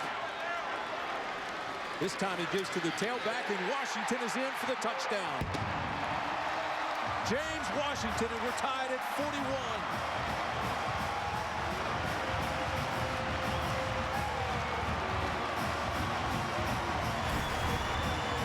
Just straight ahead power, come off the ball, get a hat on a hat, step the guard around. Kristoff tries to wrap around and get a block. Really nobody for him to touch. Good job at the front side of the Wolfpack offensive line. A great push. And Tim, you can tell that this Maryland defense is just out of gas. They've been on the field the entire second half. The all-important extra point is good. And for the first time this afternoon, NC State leads. 28 unanswered points. Brown threw the interception. That set this up. And the Wolfpack have come back from a 41-14 deficit to lead by 1.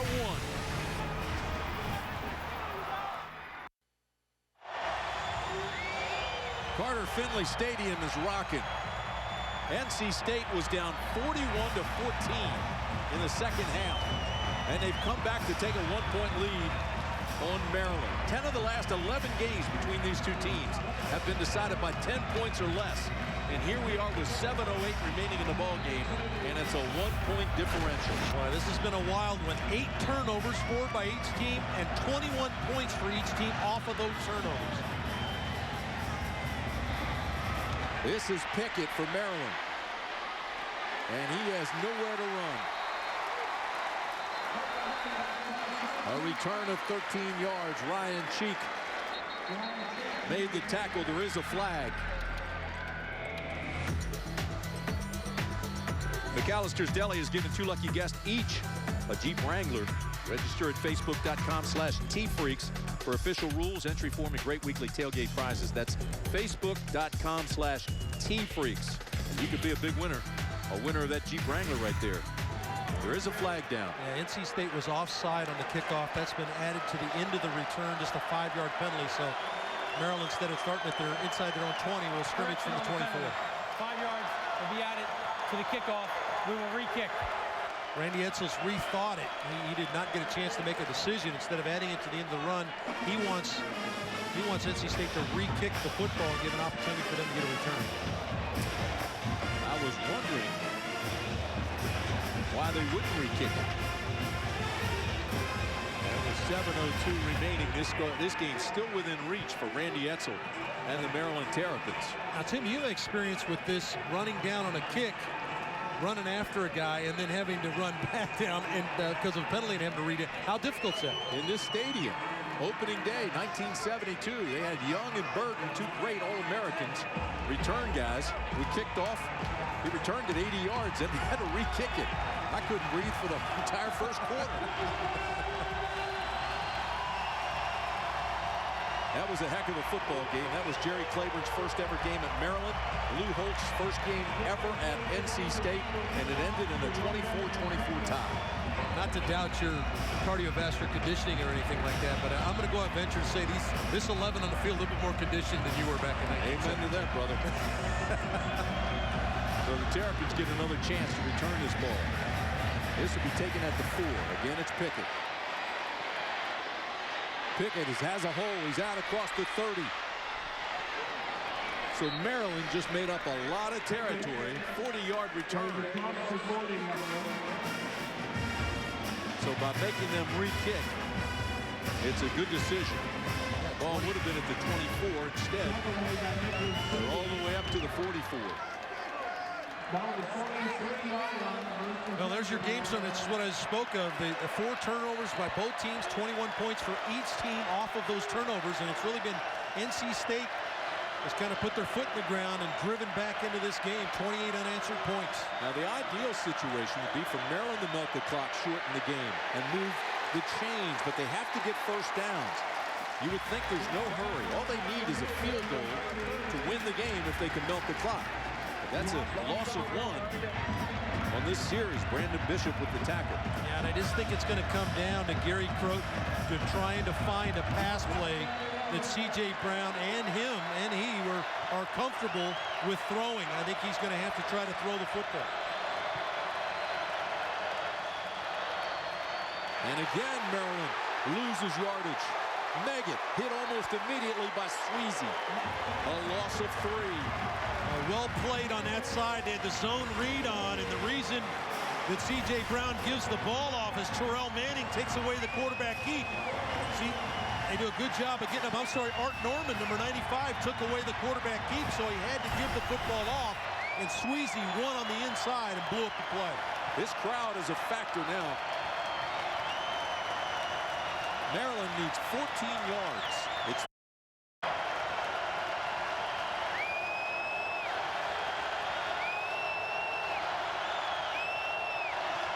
Brown, backside blitz, takes it around the corner. There is a flag, and it's going to be holding against Maryland and probably declined by NC State. Holding, number 76 offense. The holding is on R.J. Dill, the right tackle. Immediate pressure coming off the left side for Brown, flushes him. There's the hold right there. You see the reach out on Art Norman, number 95. The defender was held by R.J. Dill, as Tim told you. But boy, good job of getting pressure off the left side. It forced Brown to get out of the pocket. And certainly R.J. Dill didn't expect his quarterback out there. How about Michael Tartt being thrown into this game as the kicker and punter? His first punts of the year were in this game. And he missed an extra point, and that's the difference in the ball club. And this goes off a Maryland player, and again, that's a flag against Maryland. The 4th least penalized team in the nation, the Maryland Terrapins, just committed a big one. Kick catch interference, number 92, the kicking team. 15 yards from the spot of the foul. First down. The long snapper.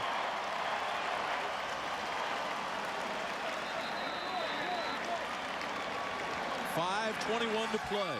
A 1-point game. We'll be back after a word from your local stations. Closed captioning for ACC football is brought to you by Bojangles' famous chicken and biscuits. It's bow time. Here in the second half, it's been NC State time. 28 unanswered points, and they lead by 1. Washington is the ball carrier. And Washington to the 47-yard line. Darren Drakeford made the tackle for Maryland. Pick up a 4. Well, Mike Glennon did some good things in the first half, made one bad throw that resulted in a touchdown. But here in the second half, he has been outstanding, running a lot of no-huddle offense, and he's been the key to getting NC State back in this game and back in front. Second down a 6, and again they give it to Washington. He's up close to a first down. A.J. Francis made the tackle. Keep in mind, this is a shorthanded defense, an inordinate amount of injuries over the year. This defense is winded right now.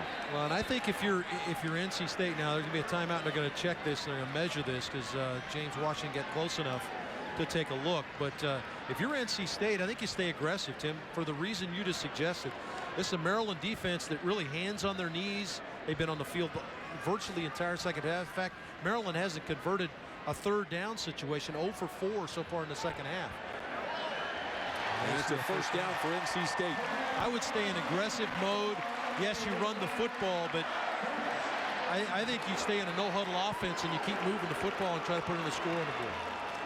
Maryland has won 8 of the last 11 games against NC State, but Tom O'Brien has them on the ropes right now. First down and 10 at the 47 as we go under 4.5 minutes to play.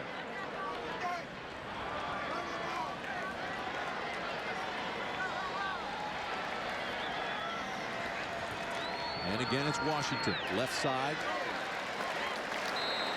Picks up 4. Tackled by Bowers. Now it all comes down to when Randy Edsall wants to use his timeouts. He has a full complement of 3 timeouts left. And Tom O'Brien not in any hurry as you look at Randy Edsall. Wondering how this game got away. It's been that kind of season.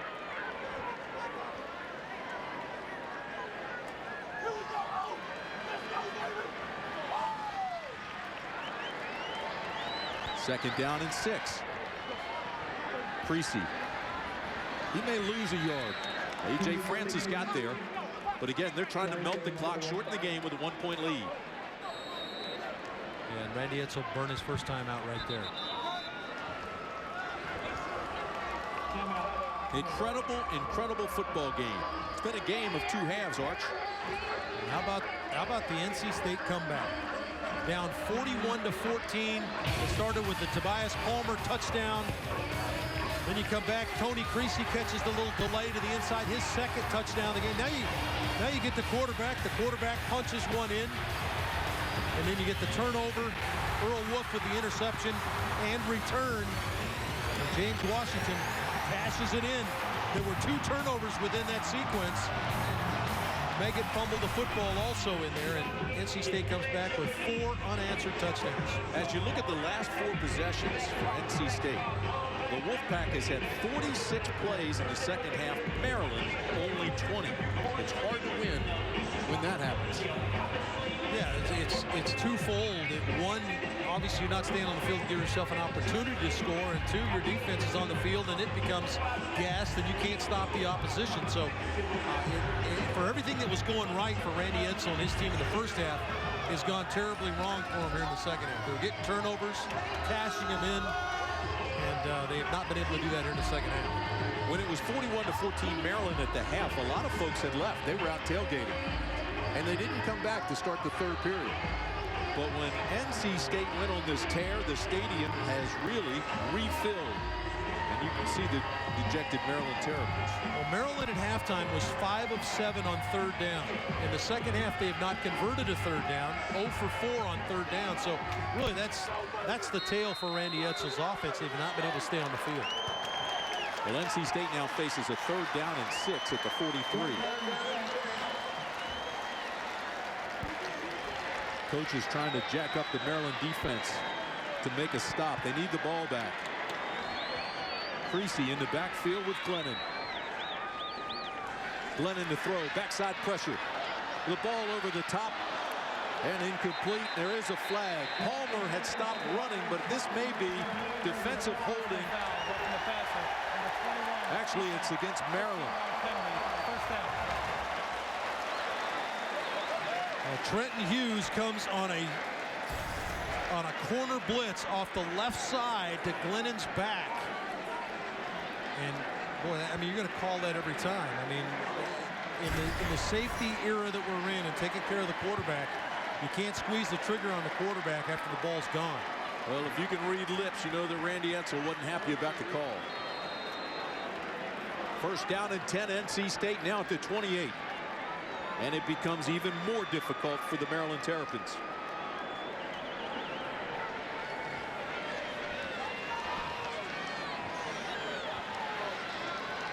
James Washington comes back into the ball game for the Wolfpack. This is Washington. big hole into the secondary, inside the 15 to the 10. James Washington with another first down, a gain of 18. Really the first time they've creased this Maryland defense all day long running the football. Outstanding job off the right side. It's going to come right at you, right in the living room. Does an outstanding job of stepping through the block, got some blocks down the field, and really a touchdown-saving tackle by Trenton Hughes. NC State in the red zone this afternoon, a perfect 6 for 6. All touchdowns.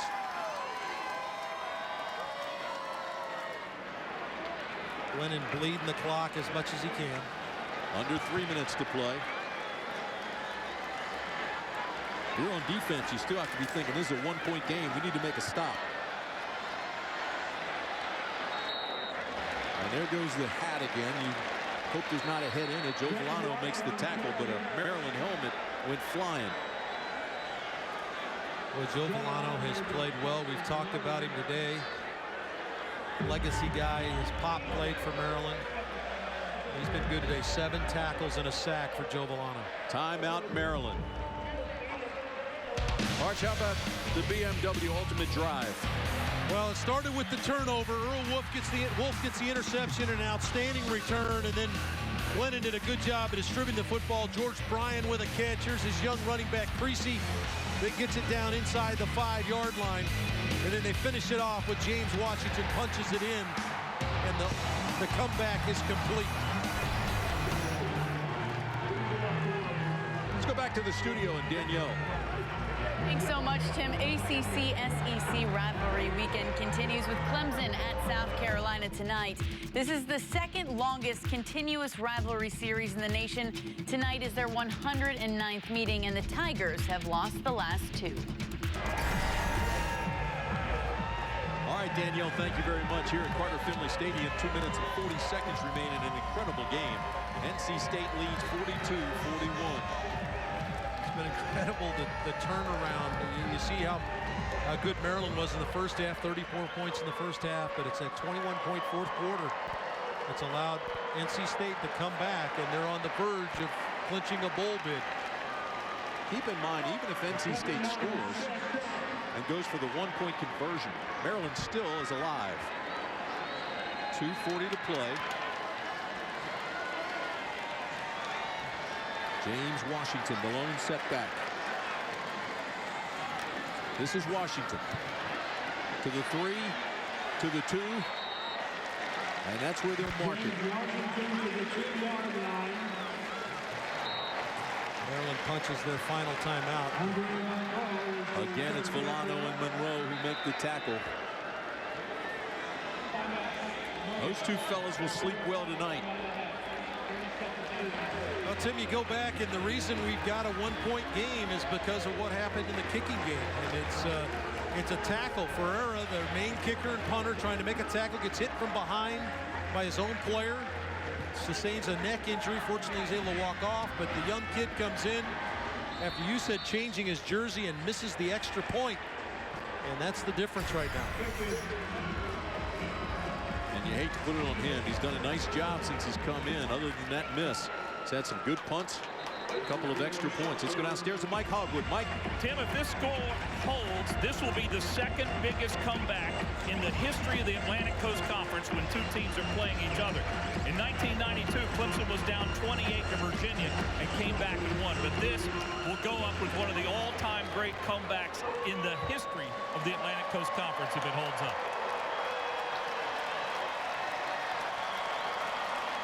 Well, we've got 2:29 remaining in the ball game to find out if that happens. Well, and you said, Tim, you don't put it all on the young kicker. There's been too many plays in this game. It didn't come down to an extra point attempt. When you have 83 points on the board, there were a number of plays that could have been made everywhere to prevent this from happening for Maryland. Third down.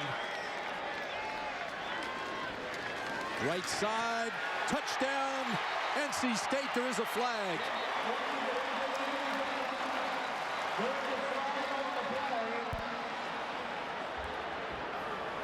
Illegal formation, 5 members in the backfield. That's a 5-yard penalty. Replay third down. So this touchdown is coming back.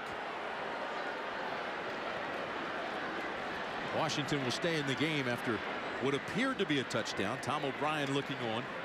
That's it. This is a huge penalty now. Now you go back from being in a goal line scenario to where Dana Bible has got to be willing to throw the football right here with Glennon. They've had a lot of success with that delay to the halfback coming out of the backfield. It'll be interesting to see if they decide to do that. It'll be 3rd down at the 7. Play clock down to almost 5. I think that NC State's got to consider running a timeout here. They're going to have to. They get it off. I don't know how. Glennon throws backside. Touchdown, NC State, George Bryan.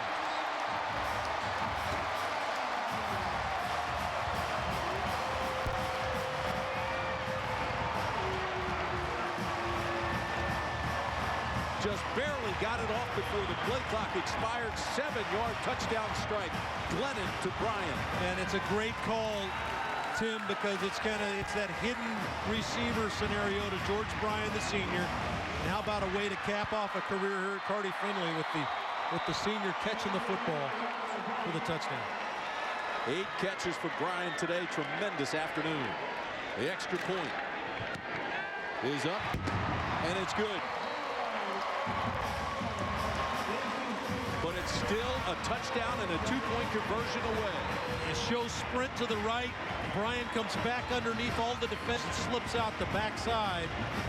Boy, it's a good call. Dana Bible kept that in his back pocket.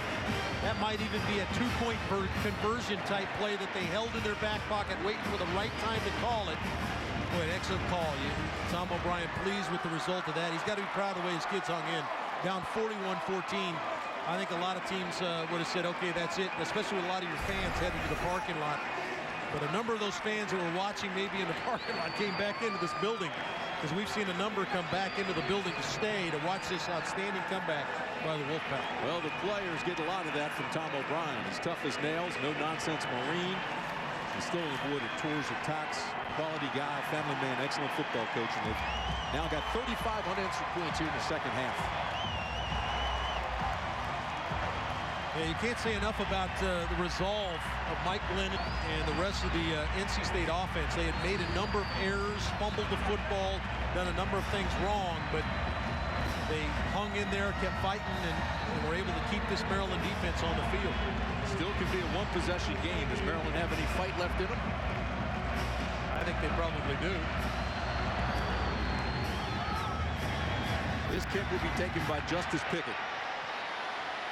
Pickett looking for an alley and carries the pile to the 22-yard line, and that's where C.J. Brown will try to be a hero.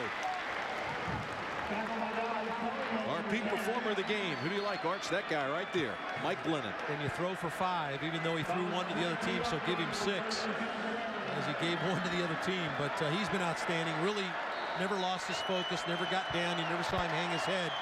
You even heard Mike Hogwood talking about on the sideline how he went over and told his guys, hey, it's my fault, I got you. And he certainly came back and did a great job.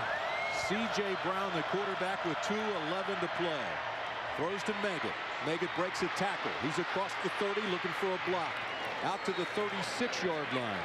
Bishop tripped him up, but he had a whole lot more in front of him. A pickup of 14. A little screen to Meggett now, and as you said, Tim, this thing is far from over. It's a 1-score game, scoring a 2-point conversion for C.J. Brown. Under 2 minutes we go. Brown throws complete to the 40. To the 45, looking for a block. And McCree gives ground. That gets Randy Edsall shaking his head. Amerson made the tackle. It ends up a game of 7. Sorry, Tim. What it does is it doesn't get you the first down. If he turned straight up the field, it would have frozen the clock. But because he didn't get a first down, the clock continues to move. And McCree's a senior. Should know better. But he's trying to make a big play. 2nd down, Maryland. Brown he's got some problems back there, but he can scoot. He's out close to the first down marker, but it'll be short. Manning kept him about a yard short. And that makes the clock continue to move as well, because he didn't get the first down on that play. So the play by McCree to not get the first down has really cost him a lot of time here in the 4th quarter. 59 seconds left. First down, Maryland. That'll stop the clock with 52 seconds left as Kerry Boykins pulls it in. Terrapins still alive. Randy Edsel trying to get him to pick it up. Clock's moving again as soon as they set the chains. And Maryland really burning a lot of time here. Coming with a blitz. Picked off. Ball game. C.J. Wilson. Look out.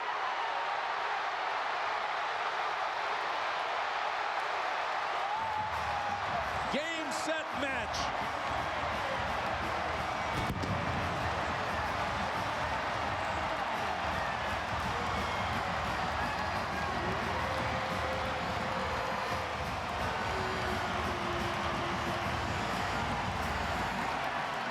A 59-yard return of the interception by C.J.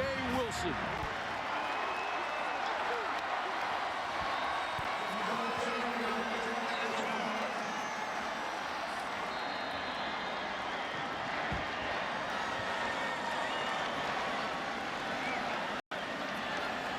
And Sade with the exclamation point.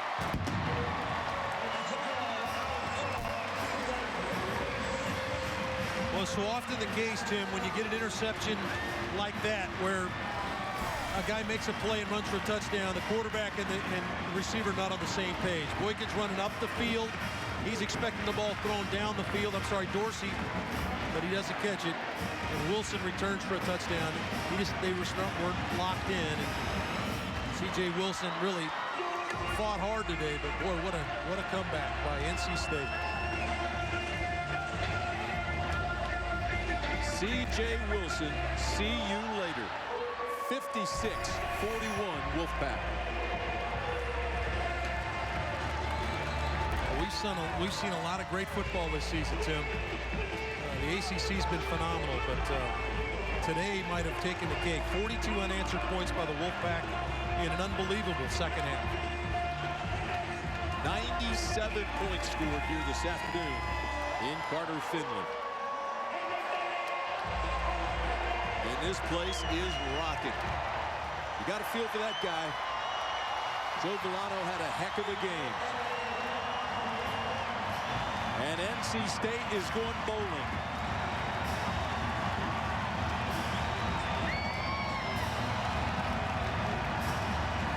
And Tom O'Brien gets his 7th win of the year.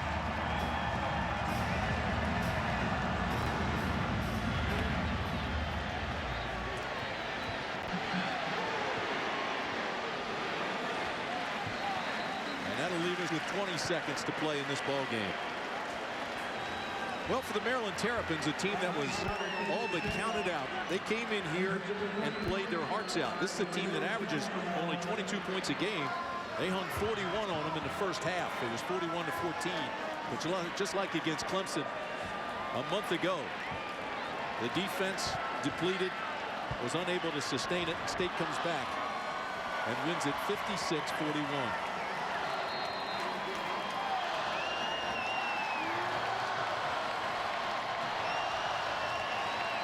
So C.J. Brown will try his best to get something going, but it's too late now.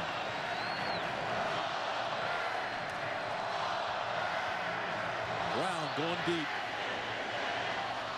And it was intended for Quentin McCree. That's incomplete. This is the time when you look for David Amerson. He's got 11 interceptions. You think this is a stats building time of the game. Well, C.J. Brown has not thrown a lot of balls in Amerson's direction, and you can understand why. 11 interceptions on the year.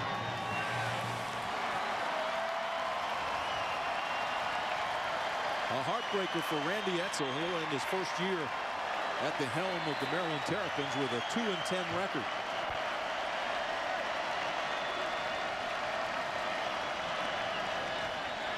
Brown again has company, and he'll be sacked, and that'll be the last play of the game. Final 5 seconds.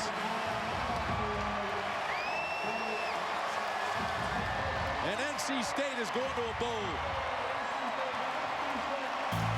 You have been watching coverage of Atlantic Coast Conference football on the ACC Network, an exclusive production of Raycom Sports. Once again, your final score, NC State 56, Maryland 41. So long, everybody, from Raleigh.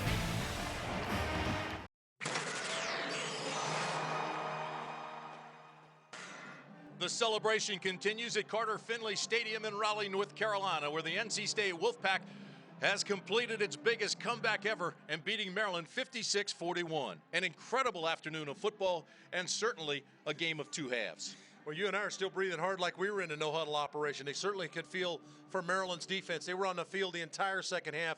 And credit Mike Glennon and this offense for rallying after really not playing well in the first half. It was 41-14 Maryland at the half, and that's where the comeback began. And it all started with a throw to Tobias Palmer that really started thinking, well, can NC State come back? Well, that was just the first thing in the offing as Glennon found Creasy, his young running back, and all of a sudden it was on. You're 41-28. A lot of the fans who had left now started to come back into the stadium, and Glennon with a quarterback sneak and a touchdown. And here's the key play for Maryland late in the fourth quarter, an interception. Wolf with a big return, and then Glennon was able to move his team down the football field and get it to James Washington for the score that punched them ahead for good. At this point, you felt like the Maryland defense had run out of gas. They just didn't have much left. Excellent call here by Dana Bible to get the senior George Bryan his 8th catch of the day, and the senior goes out in style with a touchdown on the backside. And with that win, NC State becomes bowl eligible. And when Maryland tried to seal it and come back, C.J. Wilson put an exclamation point on it. He did. And how about a defensive touchdown? Because really that was what they did, is they shut the door defensively to Maryland. No third down conversions in the fourth quarter. Greatest comeback ever by NC State. Here's Mike Hogwood. Thank you, Tim. One of the greatest comebacks in the history of the Atlantic Coast Conference. How's your team doing? Well, as you talked about coming out at halftime, we just had to go back, play sound fundamental football, play one play at a time, and we get back into it. And then these fans weren't going to let us lose. You look awfully relaxed over there when you got down 41-14. Still believe? Well, I still believed. I don't think I was relaxed, but I knew that, you could jump up and down all you want. They have to do it. They figured it out finally. Yeah. What specifically got the offense going so good here in the second half? Well, I think the turnover down here made a big difference. All right, congratulations. See you at the bowl game. Thank you. All right. Well, Tim, they did what they needed to do, and there's one more game left in this season. And the celebration continues at Carter-Finley Stadium. NC State 56, the Maryland Terrapins 41.